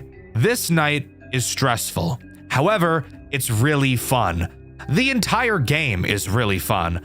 When I first heard this game was made by Avocado Dreams, I was really scared it was going to be incredibly fucking hard like Graveyard Shift and Remnants of Tubbyland. But to my surprise, while yes, this game definitely isn't easy, there is very little RNG that is overwhelming, and I was actually able to complete this night. Overtime Night introduces one final threat, which this game calls Jailbird. Jailbird is not at all a hard threat to deal with. I feel like she serves more as a nuisance character that you need to spend time on more than a threat that will actually get you killed. Editor, don't you dare think about playing the clip where I died to her. You know full well I died there because I didn't fully understand how she worked yet. Don't even start with me, Buster. You're on thin ice, bitch! Ooh! Ooh! What the fuck was that thing? Whoa! Whoa! What the hell was that thing? Jailbird will wander around your cameras in an attempt to get to your garage. When she gets to the garage, she'll start to open the garage's door. When it opens, she will, for some reason, be at the front door to your office, which up until this point has never been used. If you take a look at the map, I'm not entirely sure how her opening up the garage door makes her end up here. That doesn't make much sense to me, and is why I didn't fully understand her at first. Editor. Piece of shit! When you know she's behind that door, you will have to quickly spam open and close your camera. This will make her slowly emerge from behind the door and eventually leave your office. How does this make sense whatsoever? I have no idea. Don't question it. Boss character, hooray, hooray, weird shit. This night is very fast-paced, but because of the way all of the mechanics in this game work together, it serves to be an incredibly satisfying and enjoyable night overall. The difficulty is definitely high, but it is in no way overwhelming like some of Avocado Dream's other games, which I, as someone who is dog shit at FNAF games, can really appreciate. Of course, you also have your custom night, but on top of that, after beating overtime, you get access to aggressive mode, an optional setting you can use to play through the entire game again with all of the characters having movement opportunities more often. I, for obvious reasons, did not try to complete this mode. However, I know there are some people crazy enough to complete it, and I congratulate all of you who were able to, because watching playthroughs of aggressive mode is actually insane. And of course, it wouldn't be a FNAF game without some secrets and Easter eggs, so we might as well cover those as well, right? The first Easter egg is a Golden Freddy Easter egg. I'm not totally sure how it's pulled off, but just taking a look at the video I found, it seems like you need to flip your camera up and down a few times, then sit on the show stage camera. Golden Freddy should start reciting a Bible verse. Interestingly enough, the Bible verse he's saying is about Hebrews who created a golden calf to worship right before they were freed by God, Exodus 32:31. Afterwards, when you pull the camera down, you'll get this jump scare. In one of the earlier dev notes, the developer mentions a raccoon character that they didn't know what to do with. So during my playthrough, which you can see over on my second channel, Dxtr Black, I thought the final character in the overtime night was going to be this raccoon, but obviously I was wrong. However, there is a chance you can find these renders of him throughout the game. But as far as I'm aware, that's all Night Watch at Freddy's has to offer. I'm pretty confident that we will be getting more games in this series, since it seems the developers' dive into turmoil is only just beginning. And you better believe I'll be around when and if those sequels or prequels come out. Overall, I think Night Watch at Freddy's has become my favorite Avocado Dreams fan project. And no, that's not just because it was the only one I've been able to beat. I think the idea for the story is incredibly unique. The character designs are great, the game mechanics are literally amazing, and every character works together so well. And of course, it doesn't rely too much on RNG. But let me know what you think. Do you agree with me, or do you think this is easily the worst fan game Avocado Dreams has ever worked on? Let me know in the comments below. In my FNAF 2 Reimagined video, I asked you guys what official FNAF game you'd want to see reimagined next, and my favorite answer was everybody who said FNAF 3. FNAF 3 is easily my least favorite official Click Team FNAF game, and I would want nothing more than to see it remade and have it be amazing. Remakes of the original Click Team FNAF games, something that is definitely pretty popular within the FNAF community. However, how many of them can you name that are actually memorable? FNAF 1 Remake, FNAF 2 Reimagined, Hopeless Pursuit. Sure, those are all titles that are definitely memorable for one reason or another, but the game we're going to be covering today I feel is very memorable. A game I only discovered recently and I really enjoyed. Today, we'll be talking about Five Nights at Freddy's Legacy, a recreation of the first FNAF game with so many changes, it's hard to tell that's even what it is. So strap in, because we've got a lot to talk about this time around. Join me today as we clap our cheeks into the world of Five Nights at Freddy's Legacy. Legacy does not begin in a very typical FNAF fashion. We begin in this red void of smoke, and a disembodied voice of who knows who speaking to us. They ask if they've reached us, and after confirming, they ask us the question, do you know what happens when the past gets infused with agony? After explaining that the answer is that it changes, they ask us one more question. Why did we drown in the lake? They say that we've disturbed its peace. Not knowing what it is, the voice tells us we've brought consequences. So this tells me that this disembodied voice is most likely Old Man Consequences, from referencing the lake, the literally saying consequences, to of course the red background. That's really the only line I can draw as to who this is. But with that, we're booted to the menu screen and we can really begin. But of course, this game is still not done being extra.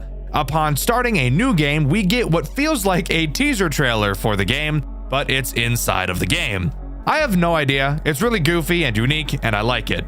But would you believe me if I told you that even after that, this game is still not done being itself? Let's just say that, because it's not. Afterwards, we get an opening cutscene. Hello, my name is Ethan Caldwell, and tonight we continue our coverage of the developing case surrounding the mysterious disappearance at the recently reopened Freddy Fazbear's Pizza. The public had been captivated by the case. The missing security guard, 25 years old Daniel Grace, had last been seen arriving late for work on Monday night. No official causes had been released by officials, but the bizarre circumstances of Grace's disappearance have fostered speculation.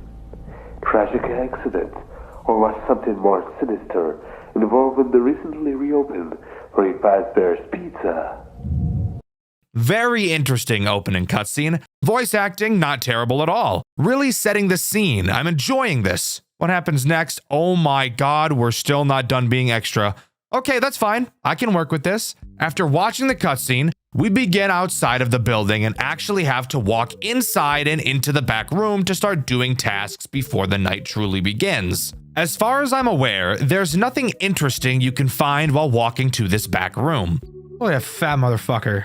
Jesus. Ugly, yeah. So once we get there, we can explain the downloading log task minigame. It's very simple. You have two monitors. One monitor you can use to download the phone call for each night so that you can listen to it later, and you can also read some interesting information. The second monitor is a camera feed that auto-scrolls through the cameras in the building. All you have to do is download the phone call by clicking and holding, and if Bonnie ever comes into the back room with you, just hide under your desk until you hear him leave. Oh my fucking Christ! Oh my god. Hey, Bonnie's on the move again. Why are you looking at me He's giving me that dream angle, bro. And don't give me the dream angle, bro. Once you finish fully downloading the phone call, you'll be thrown into the night. But before we can talk about the night, we first have to talk about the lore information you can read. After the disappearance of Charlie, the Fredbear's Family Diner closes its doors for good. Finally, I'm tired of working in this place. The animatronics smell like rotten eggs. I hope they never open again. So it seems in this universe, we have some name swaps. That's always fun. Who is Charlie? I have no idea. However, it's pretty clear he's dead as fuck. Not very Riz, but okay, you do you, I guess, boo. They say the animatronics smell like eggs. Weird diss, I suppose, but there are probably dead kids in there, so I guess that checks out too. Anyways, onto the actual night section. How does that sound? Night 1 gives us literally the longest phone call on the face of the planet. Seriously, it lasts until 4:30 a.m. Please God kill me. Anyways, fuck what the phone guy has to say. I'm gonna do it for him. My voice is way better, and I know you guys have some odd things to say about my voice. Yes, I read every single comment I get, by the way, guys. Some of you are fucking freaks. Behave. Let's start by talking about your office because it is a little different from FNAF 1. You do still have 2 doors, so that's nothing new. On the left side, you'll be able to flash the light down the hallway and hold the door closed. Simple sugar. This is what I do to my Willy in bed. I just fucking rock it back and forth. I'm gonna shut up. The right side, however, is where things start to get a bit different. You'll notice there's no door. Well, uh-oh. Where the fuck did it go, huh? Well, joke's on you, there was never a door there in the first place. Why the hell would this company install a door on one side and not the other? I have no fucking idea. Someone clearly did the budget very poorly and they should be ashamed of themselves because this is just embarrassing. To compensate for no door, you can flash your flashlight down the hall and see a grand total of fucking nothing at all because your flashlight is actually ass. But who cares, right? Let's just hope we never have to use it. In front of us is a monitor that surprisingly is not our camera. On it, we have 3 options: reboot, alarm, and vent. I literally never once used the reboot menu, so I'm just gonna pretend like it doesn't even exist. The alarm and vent sections, however, are important, and I will explain them more once they become important. Anyways, who are the big bastards introduced on this night? Well, it's a remake of FNAF 1, so that should be pretty obvious. Night 1 introduces Bonnie and Chica. Don't click off the video! I promise they're interesting and do wildly different things than what they do in the original. I wouldn't be covering this game if they didn't. I promise. Let's start with Bonnie since we've already encountered him in the pre-night minigame. Bonnie can attack both your left and right doors.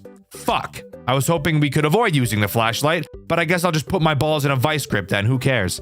Bonnie is a shy little autistic emo femboy and doesn't handle eye contact very well. So if you stare at the camera he's on for too long, he'll crank that Soulja Boy and knock the entire thing offline for the rest of the night. Which, by the way, the phone guy mentions that the repair for said camera will come out of our paycheck if that is to happen. And since we're living in FNAF world where we're making a whopping $100 fucking a week, I highly doubt one of our paychecks would even be enough to pay for that anyways. So let's really try to prevent that from happening, shall we?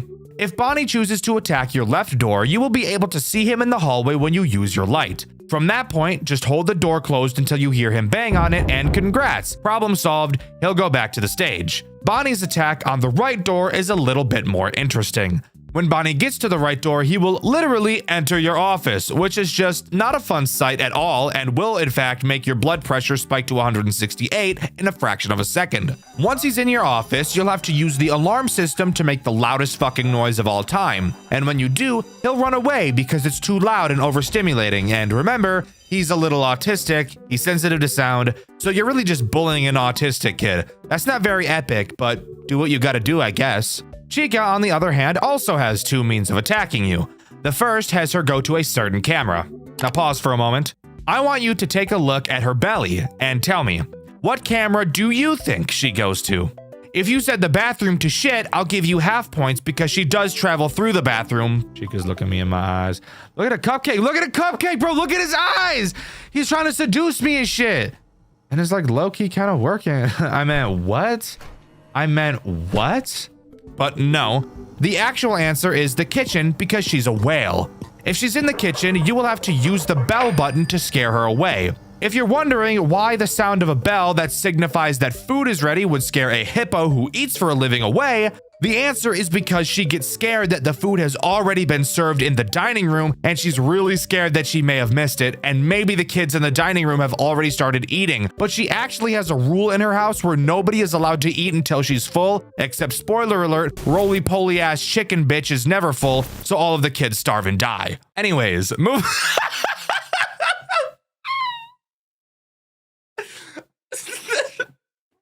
The stupidest thing I've ever written. Anyways, moving on to her second attack where she goes into your vents. Now pause. There's a very easy fat joke I could make here about her not being able to fit in the vent. However, I would never make a fat joke, and this game indirectly makes one for me. Let me explain. Throughout my playthrough, which you can see over on my second channel, Dxtr Black, Chica attacked me through the vent no more than 3 times ever. For some reason, she just doesn't really ever do it, which would lead me to believe that my headcanon that she's such a fat bitch. Which would lead me to believe that my headcanon that she's such a fat bitch that she's too scared to try and move through the vents would be correct. If you want to hear my alternative headcanon as to why she doesn't attack through the vents, even though she's programmed to, it's that she'd much rather go to the kitchen where the food might be. Pig ass fucking robot bitch. Anyways, if she does go through the vent, she'll make a sound cue, and all you have to do is use your monitor to seal the vent until you hear her leave. But hey, not so bad. Pretty easy to understand overall. With that, we complete night 1 and can move on to night 2. But of course, before we can start night 2, we have a pre-night phone call to download. Fuck actually talking about the minigame part, it's literally identical to night 1, and the remainder of the nights are as well. But we can of course talk about the lore we can read during it. Finally got the job here at this new Freddy's location. I can't wait to start tinkering around with those animatronic models. They're supposed to have this new advanced free roam mode? Crazy technology. This message seems to be coming from a possible new hire technician designed to work on programming the characters. In the night 1 phone call, the phone guy mentions that the characters were specifically programmed to walk around at night to stretch their legs. So maybe this guy is the guy that chose to make that decision, even though there's literally no need for it whatsoever. This guy just seems like the type to get way too excited over his interests. He probably has a pony jar, I'm just saying. Night 2 begins with the phone guy talking literally as long as he fucking can. This phone call lasts until 2:50 a.m. So that's just awesome. Anyways, who gets introduced on this night?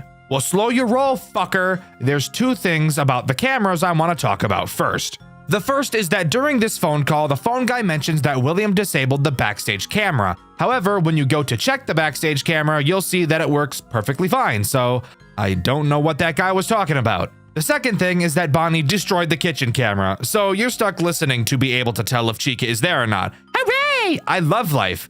That's a lie. I don't. Anyways, back to who gets introduced on this night. Well, guess what? It's nobody. Nobody is introduced on this night. I'm fairly certain that night 2 is when Bonnie and Chica are allowed to start using their second form of attack. Bonnie's right hall attack and Chica's vent attack. Maybe. I'm not really sure exactly why nothing new is introduced here, if I'm being honest, but that's what happens. Anyways, let's move on to night 3. Maybe something new will be added there. Night 3, phone guy only talks until 1:53 a.m. So hey, I guess that's progress. Night 3 does actually introduce something new, but before we talk about who it is, I want to mention something the phone guy brings up. He says that William ordered 2 vintage animatronics, a type of animatronic that they don't make anymore, from an old location. Now, I'm not a genius, but it also doesn't take a genius to figure out that he's undoubtedly talking about Fredbear and Spring Bonnie. He says they won't need any repairs, so that means they're working exactly as intended and there shouldn't be any problems with them at all, right? Anyways, night 3 introduces Freddy, and a mechanic that makes me want to stick a push pin in my testicle, pull it out, and slowly squeeze all of the various juices out of it. Freddy stays on stage for a majority of the night. However, whenever he damn well pleases, he will choose to leave with a sound cue. When he does, you will have to find him on the fucking cameras as he teleports to a random one. God damn, guys, I'm getting real sick of this mechanic, you know that?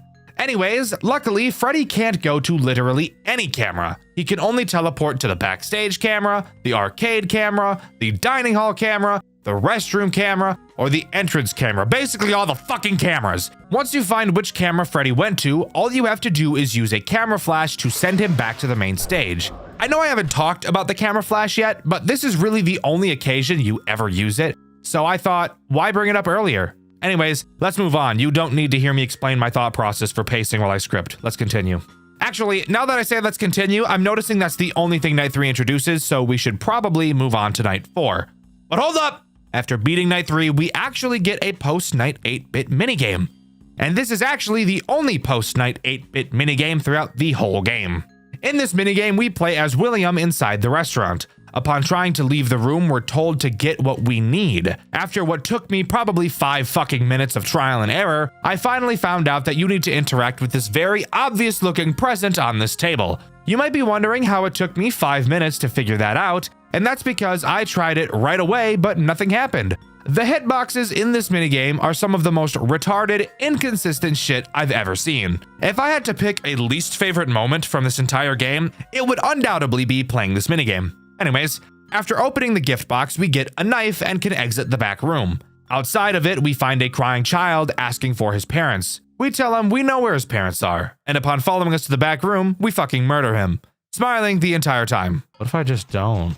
Can I just choose to like not do that? Maybe that's a crazy ask. Okay, I have to.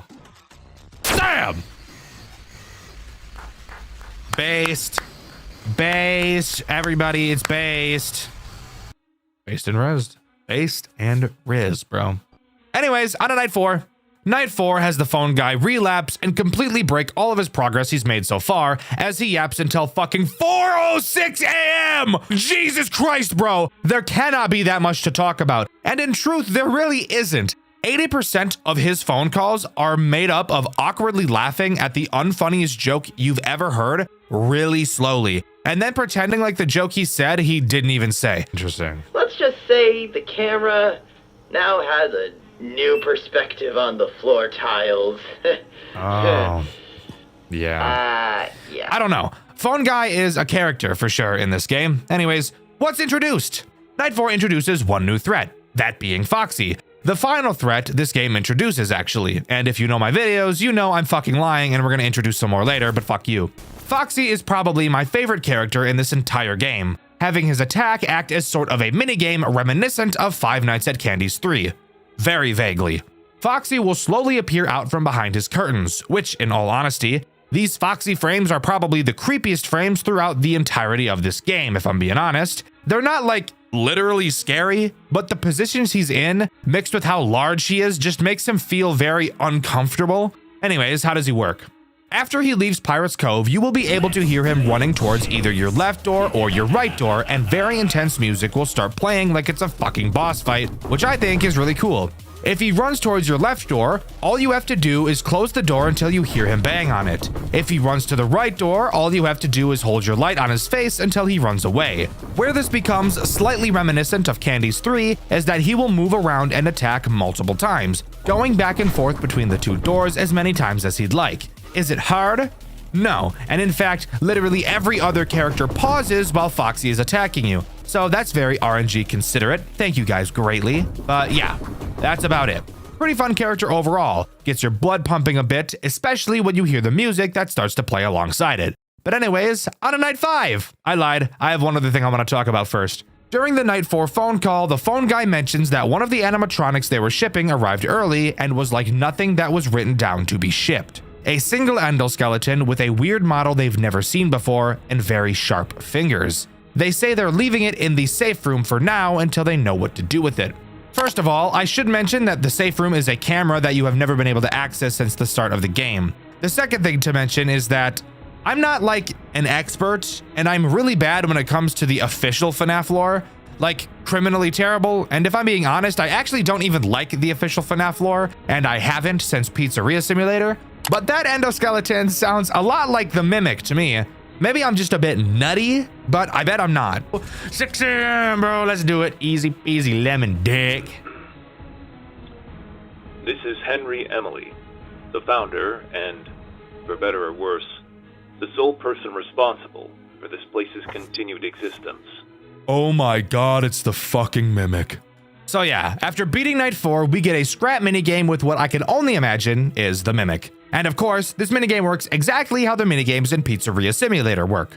Play some weird-ass sounds, document results. Watch the fucker across the table move in ways you'd really prefer it doesn't. You know, FNAF shit. Shit we're all used to at this point. But after you get jump-scared by the Mimic, we can talk about the pre-Night 5 minigame. Dexter, you've already said these don't change. Well, you're right. It really doesn't change from the other 4 we've done. However, on this night, we also get access to the admin panel where we can actually enable the safe room camera's access. Oh yeah, and we also see M2 plans that are redacted. I'm pretty sure being references to the Mimic, and Charlotte being redacted too. Dead kid stuff, who cares? I want to see this camera, bro. Oh, I see. Yeah, I don't like that. I don't like that one bit, I can tell you what. Well, we're gonna talk about those guys a bit later. For now, let's just talk about Night 5. Night 5 is pretty boring overall, being a harder version of Night 4. That is, until you beat it. That's when something I wasn't expecting to happen at all happened. Connection terminated. I'm sorry to interrupt you like this, but I'm afraid your time is up. Your curiosity and your need for answers are what first brought you here. And now, they have become your undoing. Because all those who enter this place are doomed to never leave. There are monsters who steal others' voices, monsters who steal others' souls, and then there is you, the one who craved to learn more than he should, and more than he ever will. You will not find the answers you seek here, only your ruin. But while your sacrifice will be forgotten, the impact it will have will not. as the wounds of the past left to fester can finally heal. There will be no more suffering, no more loss, only peace. Peace and a forgotten tomb sealed away, never to be opened again. It all ends tonight. End communication. Holy shit, we're getting a Golden Freddy boss fight, and it actually has the most badass intense boss music I've ever heard in my fucking life. Golden Freddy isn't very complicated, but he does attack you very quickly, so you'll have to stay on your toes. And of course, he has several attack methods at his disposal, which are all inspired by the attacks of the other characters in typical boss night fight fashion. His first attack has him appear at your right door. All you have to do is hold your light on him until he goes away. His other attack has him pull a Freddy and have you find him on the cameras. However, this one actually proves to be easier than Freddy is, since he actually only appears on 2 cameras, the back room and the entrance. And that's actually it. Dxtr, that's it? That's all the final boss of this game has to offer? Really? Hey, shut the fuck up. Look at how much time is left in this video. We're not done yet, bro. Sit the fuck down. About 30 seconds into the night is when you'll notice that all the other characters are still active. What the fuck? This is why Golden Freddy only has 2 attacks, because he's in addition to everything else you've already gotten used to, mixed with the incredibly intense music, the fire all over your screen, the shit in my britches. This serves to be one of the coolest boss fight nights I've ever seen in a FNAF game. It's so fun.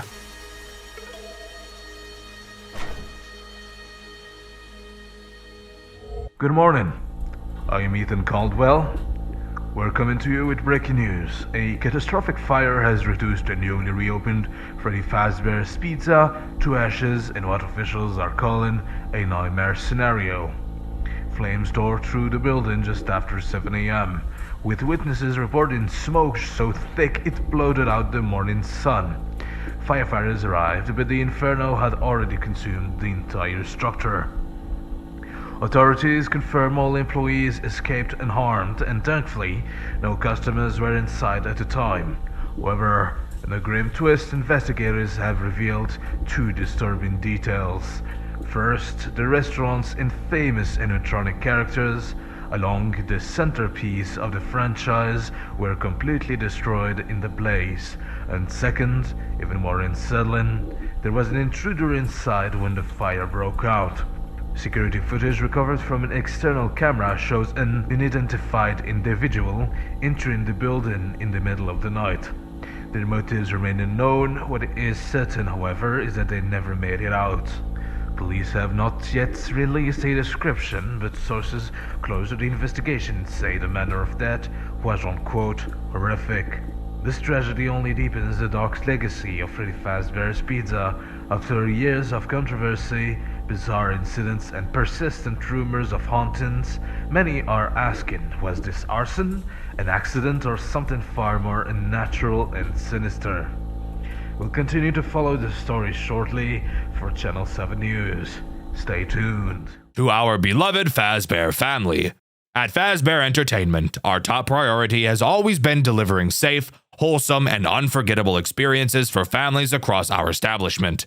In light of the recent isolated events at one of our locations, we want to take this opportunity to reassure our loyal fans that every possible measure is being taken to ensure such thing will not happen again. While the exact circumstances surrounding the incident remain under internal review, preliminary findings suggest it was caused by absolutely nothing related to prior complaints or unresolved maintenance issues. Our team is working closely with third-party investigators to determine the best path forward.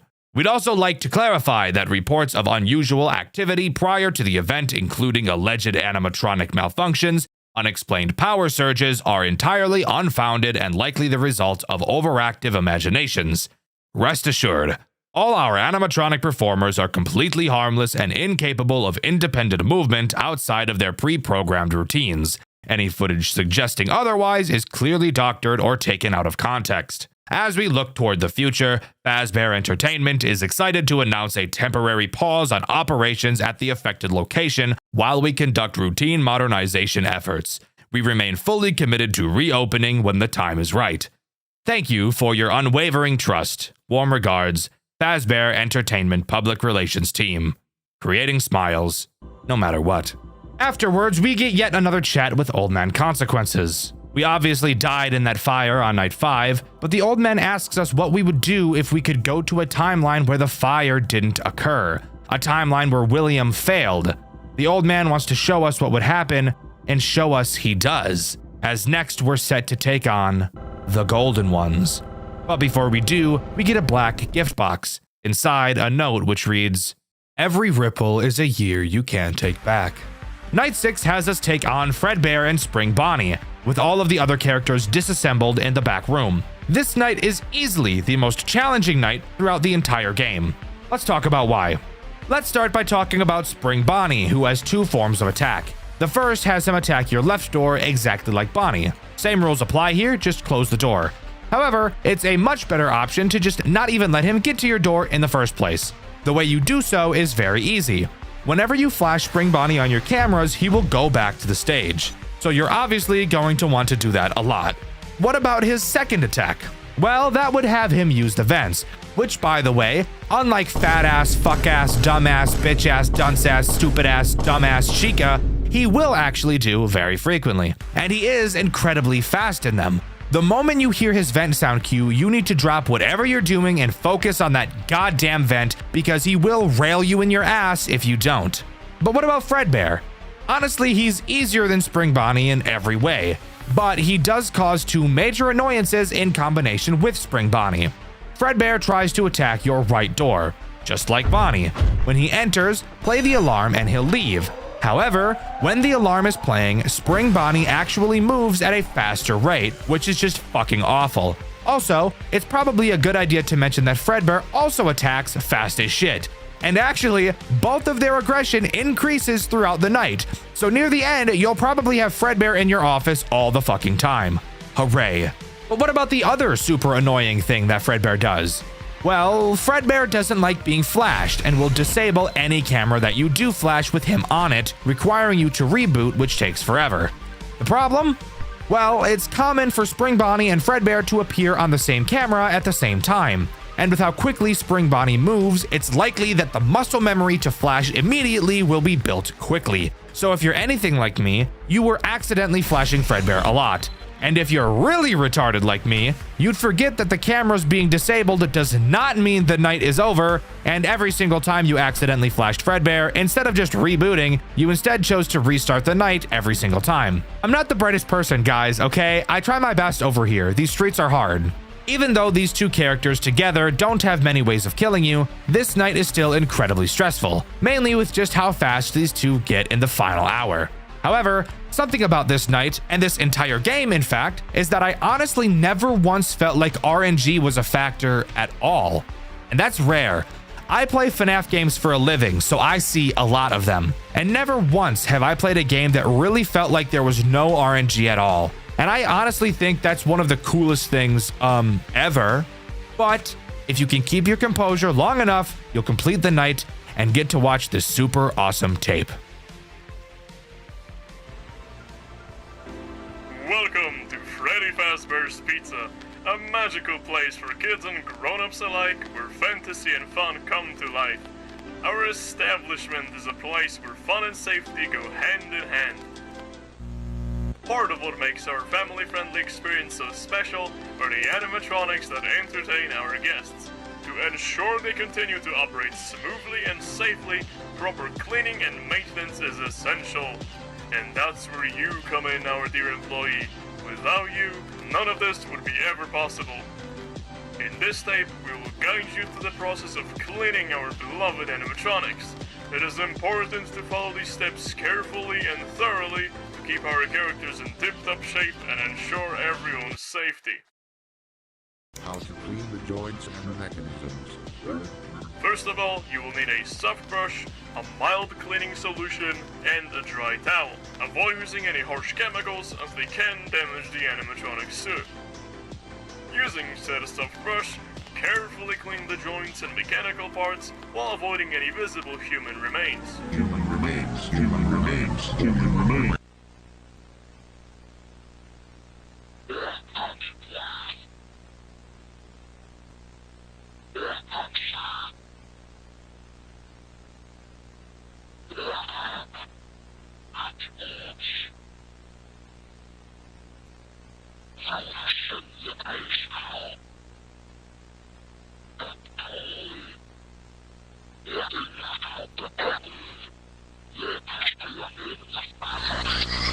And once you finish cleaning, give yourself a pat on the back and a complimentary slice of pizza and climb into the animatronic. This really makes sure that it's ready to entertain our guests again. And thank you so much for being a part of Fazbear Entertainment. Fazbear Entertainment is not responsible for any injury, loss of a child, or loss of a head that may occur on our premises. By entering our establishment, you agree that Fazbear Entertainment is not liable for any damages, accidents, or unfortunate incidents that may arise. While I do find it incredibly unfortunate that I had to look at fat shit Toy Freddy for a majority of this tape, we do see some pretty rizzy stuff, like a redacted dead child probably, and of course the Golden Freddy scene, where he mentions there's a girl inside of him, most likely referring to the fact that there are two souls caught inside of the Golden Freddy suit. Something about this game that I really like is that there's so much additional, non-repetitive things added to it. The random 8-bit minigame, this tape, the salvage minigame, none of it was needed, but I think it's such a nice touch that it was chosen to be added anyways. After the tape, we get one final chat with Old Man Consequences. He asks if we wish to go back, if we're finally satisfied. He mentions how boring the present is and asks if we enjoyed the legacy. Nice name drop, by the way. There's also like so much other bullshit he says in this final cutscene. I'm gonna be real, guys. I just cannot be fucked to try and understand it. There's so much random symbolic shit about like the lake being a mirror and being pulled out when you're choking from drowning in the lake, but the lake is a mirror, so what the fuck? I hate metaphors and I don't want the headache. I'm sure whatever this means is super deep and cool, but I'm not about to spend the next 5 hours writing a fucking MLA format essay trying to decipher it. Not my forte, thank you. But with that, that's all Five Nights at Freddy's Legacy has to offer. Overall, I think this game is probably my favorite reimagining of the original FNAF game that I've ever played. Each character feels super unique, and even the typical boring characters have multiple ways to attack you, which keeps them interesting the whole time. There's so much extra things added throughout the game to keep the loop exciting. The game looks amazing, the story is intriguing and mysterious, which I know a lot of people really like, and I would definitely recommend you go and give it a try. But let me know what you think. Do you agree with me, or do you think this game is just trying to be another generic FNAF Plus? Let me know in the comments below. In my Night Watch at Freddy's video, I asked you guys what your favorite Avocado Dreams game was and why, and my favorite answer was everyone who unanimously agreed that it was Graveyard Shift at Freddy's. Don't really know what I was expecting there. I should have known that was going to be the answer. IP crossovers is something that happens quite often in different forms of media, and Five Nights at Freddy's is no exception. We've seen classics such as Five Nights at Sonic's and Five Nights at Wario's. However, I'm sure you can think of many other crossovers this massive genre has. I've recently learned about a FNAF game that has a crossover with another massive horror piece of media, and I'm very excited to share with you my experience with said game today. This game is very cool and incredibly difficult, so strap in and join me today as we dive into the world of SCP: The Endurance. When I first saw this game, I was really concerned that it was going to lean more into being a game like SCP Containment Breach instead of Five Nights at Freddy's. But luckily for me, I'm not going to have to bust through randomly generated rooms.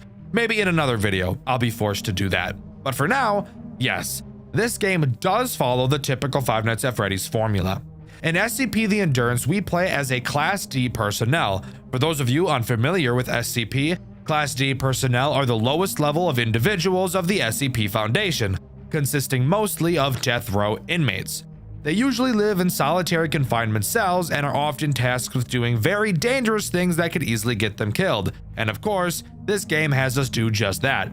The game opens to an infomercial designed for these Class D personnel, offering all of them the chance for some major benefits if they take part in the Endurance program, which by the way is slang for kill yourself. We've all seen situations like this before in media, and it's honestly one of my favorite story structures, so I was pretty excited when I first saw this. The task we have to complete, of course, is surviving 6 nights while watching over a section of the facility, while 8 monsters try and mush up your insides and make a nice little inside soup. We obviously don't want that to happen, so what tools do we have at our disposal to prevent such a catastrophe from happening? Well, let's start with stuff you'll always be using that isn't character specific. To your right, you have a door that can be closed. Pretty standard FNAF stuff. The longer the door is closed, the more power it will consume. In front of you, there is a hallway that you can flash, exactly like FNAF 2, except this time around, when something is in the hallway, the most ear-grating PTSD-inducing sound of all time doesn't play. Of course, there's the camera system, which does something that makes my dick hurt when I see it. That being that the camera has multiple levels for you to look at. There's nothing wrong with this mechanic, by the way. Just thought I'd mention how it makes me want to shit out my own organs. And finally, you can turn off the power to both your cameras and the entire building. The reasons for doing both of these things will become important later, so for now, just don't worry about it. Actually, that's a lie. Nothing actually happens on night 1 as it's just introductory, so I actually want to take this time to talk about the fucked up shit that is this game's power supply. This game drains power so fast, it isn't even funny. This is to encourage you to shut off essential systems to save on that power, because if you don't, there is literally zero chance you will survive the later nights. Inside of the cameras, you have the ability to turn off your ventilation. This game takes place underground, so if it's off for too long, you'll just suffocate and die. But it will make your power drain slightly slower, and in a game where you'll be completing each night with single-digit power integers, that is huge. Obviously, that's also where shutting off your cameras comes into play, as that will also save some power for you. However, booting up the cameras does take about 3 seconds, and with how brutal this game gets with character speed on later nights, I promise you that 3 seconds is a lot of time to wait. However, shutting off the cameras will also be essential to actually surviving the nights in this game. Now is the time I should mention how you need to start each night, as it's not as simple as just listening to the phone call. Each night you will have to boot up the computer for the first time by using a password. This password is randomly generated each time you start up a night. So if you die on night 4, for example, when you retry night 4, the password will change yet again. Each night starts with you booting up the PC and typing in the password. I highly recommend that you Control A, Control C, and Control V the password at the start of the night as well. Because if either you or something else shuts off the power to the facility and you have to turn it back on, you will have to re-enter this password. So being able to copy and paste it is obviously a big time saver. We also have access to an SCP library where we can learn and read about the SCPs that we'll be encountering. Most of these entries are mainly for lore reasons, and in all honesty, I don't have a lot of interest in diving into the behaviors of each character, as it's literally pretty much just a wiki page. So I probably won't be doing that much in this video. I'm imagining most of you who are watching my channel frequently also probably know at least a little bit about SCPs anyways. Again, as I said, night 1 doesn't actually have any threats. You just get taught by the phone guy, Ronald, how to do everything you need to do, and that's about it. But now we can hop into night 2. And holy shit, this game goes from 0 to 80 really fucking fast. But hold up guys, I want to take a little break here to tell you that this video is sponsored by me. For those of you who didn't know, I have channel memberships. I would never ask anyone to do this as I don't even have any interesting perks attached, but if you really enjoy what I do and would like to support me a little bit extra, that's a great way to do it. Also, if you'd like to actually get something for your money in return, I have a merch store with some designs I commissioned from a fan, the same fan who actually drew these new character PNGs. So if you'd like to have my silly little demon character on your clothes, then that's a great place to go do that. And hey, if enough people end up liking that stuff, I will 100% get some more created in the future, and maybe even commission some more fan artists for some uniqueness in art styles. You can find the link to that in the description of this video. Sorry for the interruption, let's talk about the bullshit that this game has to offer. Night 2 introduces 5 characters. That is over half the fucking roster on Night 2. I'm going to start with the easiest characters and work my way to the hardest. Strap in because this is going to get interesting. By far, the easiest character to deal with in my opinion is SCP-860-2, who I will just be referring to as SCP-860. 860 is the only character that uses your door. It will appear outside of the door far away in the trees. Which, by the way, side note, I don't really know why there are trees outside of this door. We are underground, but whatever. Throughout the night, it will approach your door until it is right up next to it. When it is, all you have to do is close the door and wait to hear it run away. If this door is closed for too long, the power to the building will be shut off and you will have to completely reboot, re-entering the password to the computer and all. I believe this is the easiest character simply because of how infrequently he attacks in comparison to the other characters.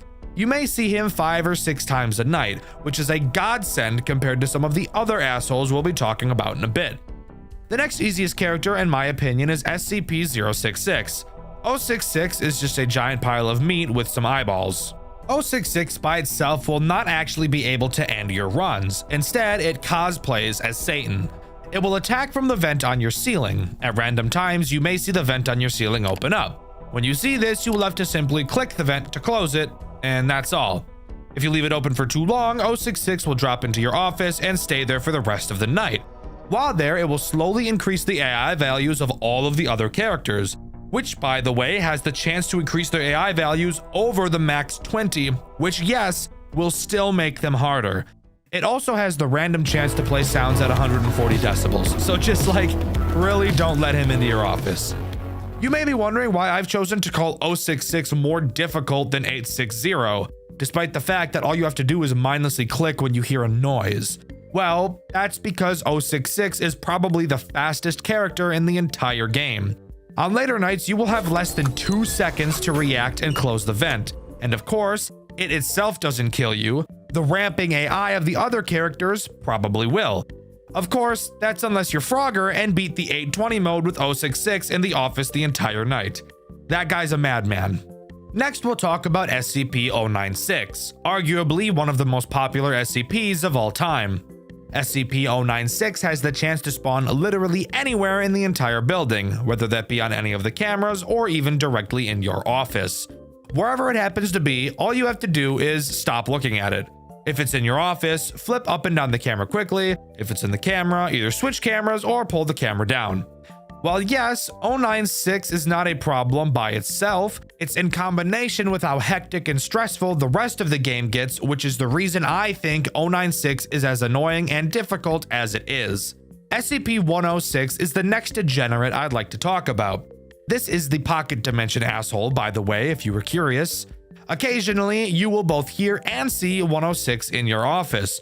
When you do, you'll have to put on the mask. Oh yeah, you have a mask, by the way. I know I forgot to mention that. I just wanted to keep you on your toes. And I totally didn't just forget it existed until I started talking about 106. So shut up. If you don't put the mask on fast enough, it appears one of 2 things could happen, I think. Maybe it's every time, but I've seen this not happen to some people on deaths to 106 multiple times. When you become caught by 106, it has a chance to teleport you to a pocket dimension. We're in the fucking guy that we're in the guy that does fucking genjutsu, aren't we? Oh my, what the fuck? What? Yo, this is sick as fuck. Oh, he dead. Oh, he dead. Where the game is put into a 3D environment where you have to complete some parkour across some rocks to escape. If you do manage to escape, then congrats, you get to continue the night.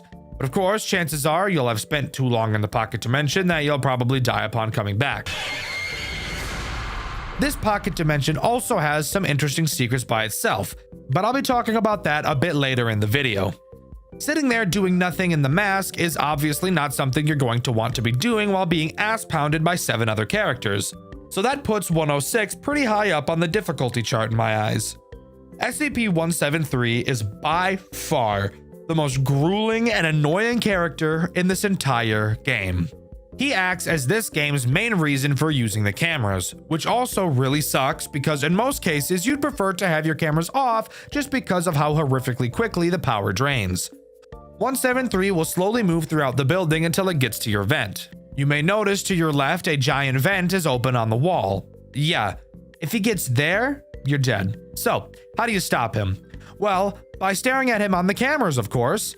173 has this super awesome and totally not penis tearing attribute where it will never move backwards and only forwards. So you really have to make sure you have your eyes on this thing the entire night. However, I should mention that once 173 gets to your office, that it's not an immediate game over.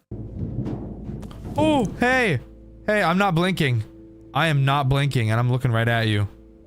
Looking right at you. There's actually 2 phases it will have to get through before it can slither inside of you like one of those parasites that will swim up your urethra if you piss in a gross lake. I don't know. In true 173 fashion, if you're looking at him, he won't move. But if you open the cameras, turn to the side to deal with 860 and the door, or anything else that blocks your view of 173, it will move through its phases before blowing up your anus. Again, 173 is easily the most difficult character throughout this entire game, only being rivaled by one other asshole who we'll talk about later. But for now, if you can deal with all of that bullshit combined, you will successfully beat Night 2. Yeah? Did you forget we were only talking about Night 2? Yeah, there's still 4 more of these, so strap in. Night 3 introduces one new threat. Nah, I'm just fucking with you. It introduces the remaining 3 because fuck you. Those characters being SCP-049, SCP-1048, and SCP-079. Only one of these characters is actually a big issue, so let's talk about the less annoying 2 first. Let's start with what I feel is the easiest to deal with of these 3, SCP-1048. It's just a teddy bear. But a teddy bear that can move, to be fair. It takes advantage of your hallway. Appearing in it throughout the night, it will try to enter your office and murder the shit out of you. All you have to do is keep your flashlight on him to push him backwards. Not hard at all, just another power waster of a character. SCP-049 is the Plague Doctor, and I honestly wish I had the plague while playing this game so that I had a good excuse to just kill myself rather than continuing. 049 makes use of the 2 lockable doors on the bottom layer of the cameras. You can only lock one of these doors at a time, and thankfully doing so doesn't waste any power, and they don't unlock if the PC is shut off. If you see 049 at either door, simply lock it and it'll be no problem. The actual difficulty of 049 just comes in the likelihood that you will forget he even exists, and only remember once you find him in your office. And finally, the second most difficult character in SCP The Endurance is SCP-079. This guy is just a little quirky fella, really. He's just a bored little guy that really wants to play tic-tac-toe with you. What is this?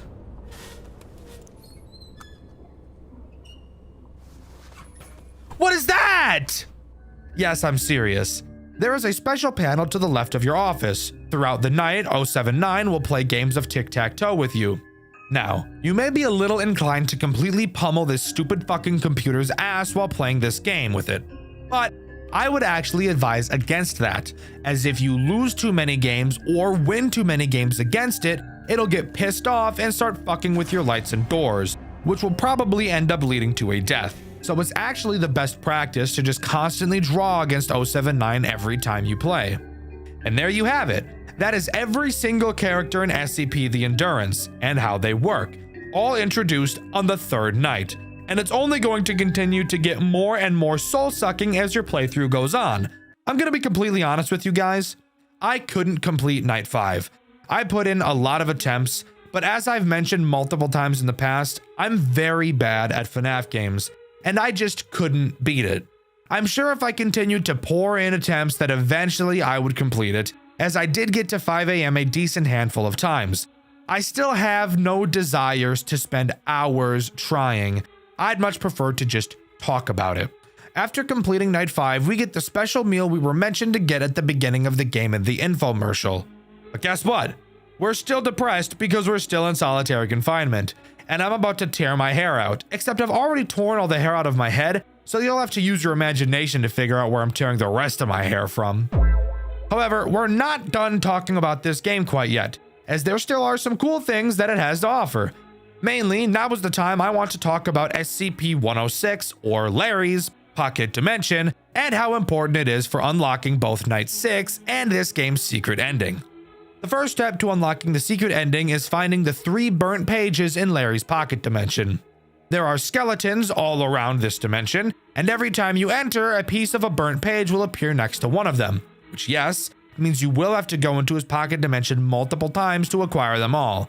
The platforming in this game does make me want to skin a puppy alive, but hey, it's a FNAF game, not a platformer, so I guess that means something. Oh, and you want to know the best part? The pocket dimensions are totally random, so you could get the pocket dimension to spawn the same page multiple times, which means in theory it could take hours for you to ever be able to collect all 3, and you can't do the secret ending until you get all 3 of them, even though the code on it doesn't change.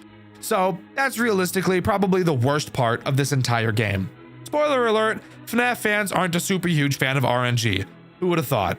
Once you get all 3 pages and escape, you will be able to put them together in your office to reveal the code PGF4B.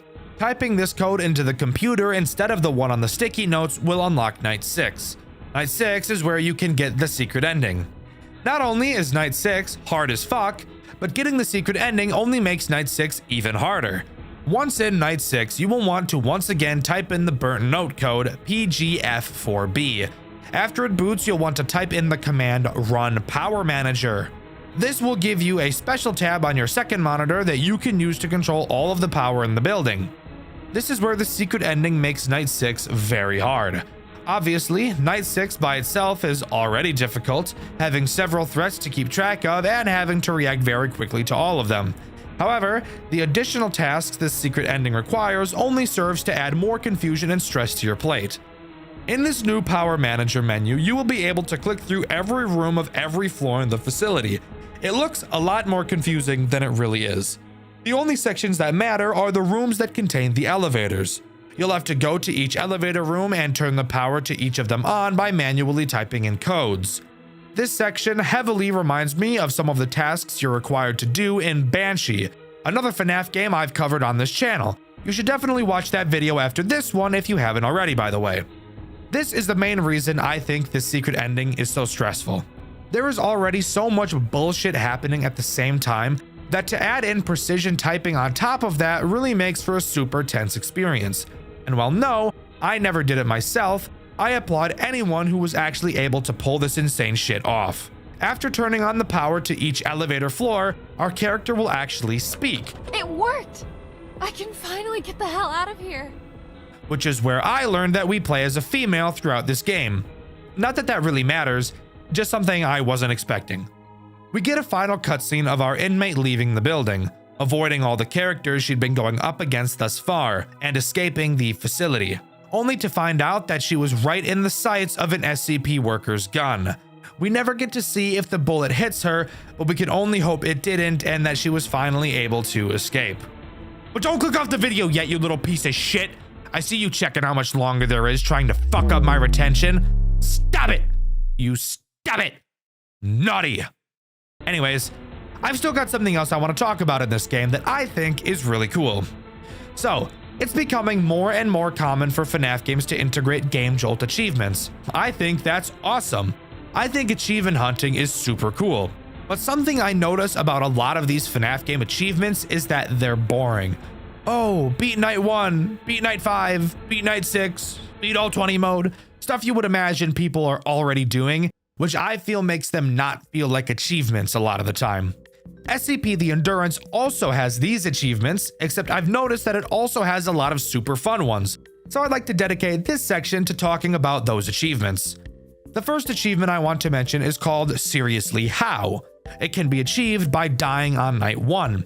You may be wondering how that's even possible, considering there are no characters active and you have unlimited power. Well, there still is one way to kill yourself during night 1, and that's by turning off the ventilation and suffocating yourself. If you do that, ta-da! You've got yourself an achievement. It's a goofy one, yes, but I still think it's pretty cool. The next achievement I want to mention is called Ah, There You Are. This achievement can be obtained by allowing SCP-1048 to completely enter your office. Once he does, if you spam click his nose enough, you'll get this achievement. Yes, quite a few of these are pretty silly by the way, but that's why I like them. The next achievement is called Oh Whoa, What's This? Hey, shut up. I just told you they were silly. This one can be achieved by simply using the command commands or help in the terminal. You're a femboy, aren't you? Don't lie. I said oh whoa and I saw your little stupid ass fucking light up, freak. The next interesting achievement is called One Step Forward, Two Steps Back, and can be achieved by collecting one of the burnt notes in 106's pocket dimension and proceeding to fall out of the world and die. Interesting that they chose to call that an achievement, considering you didn't actually achieve anything at all. There are also 2 achievements that can be incredibly difficult to achieve. The first of which is called Catch Me If You Can. You get this achievement by surviving the night after aggroing SCP-096, which isn't necessarily too hard if you aggro him right at the end of the night. but you also have to hope that you can find him right at the end of the night. The other, much more difficult achievement is Staring Contest. This one is ass, I can't even lie to you. You have to let SCP-173 into your office for at least 1 entire hour of the night, so 1 minute real time. This is disgusting, because you literally can't look away from him. And not looking away from him for a minute will require a good deal of luck to not get butt banged. There's also a really silly achievement called L+ ratio, wherein you complete night 3 without ever looking at the cameras, which I'm not going to lie, just sounds like complete hell. And finally, the last achievement in the game, which I would actually say is worthy of getting a trophy, is called My Goals Are Beyond Your Understanding, which is achieved on night 6 if you turn off every single light in the power manager, then shut off literally everything in the office that you can, leaving you completely vulnerable in literally every way possible. Doing this isn't hard. Doing this on night 6 definitely is. But as far as I'm aware, that's all SCP The Endurance has to offer. Overall, I think this game is incredibly solid. It was in development by one person for over 8 years, and I think it turned out great. Yes, it's really hard. Yes, I think the burnt notes being RNG is bullshit. And yes, I think the game giving you little to no hints for anything in the game is pretty ass. Overall, I still think this experience was a good one. I think this is probably one of the most high quality FNAF games I've seen in terms of how much dedication was poured into it, and I highly recommend you guys go and give it a try. In my Fredbear and Friends reboot video, I asked you guys what your least favorite mechanic in a FNAF game was, and my favorite answer was this one by Durgiz Nibble. They said having to reboot everything in FNAF 3 whenever you do anything, and I totally agree. I think that reboot panel is one of the most miserable things in any official FNAF game ever, and I would rather use steel wool as a toothbrush than ever have to deal with it again. Subscribe to the channel, I'd appreciate it a lot. I've been Dexter, and I'll see you guys in the next video. See ya!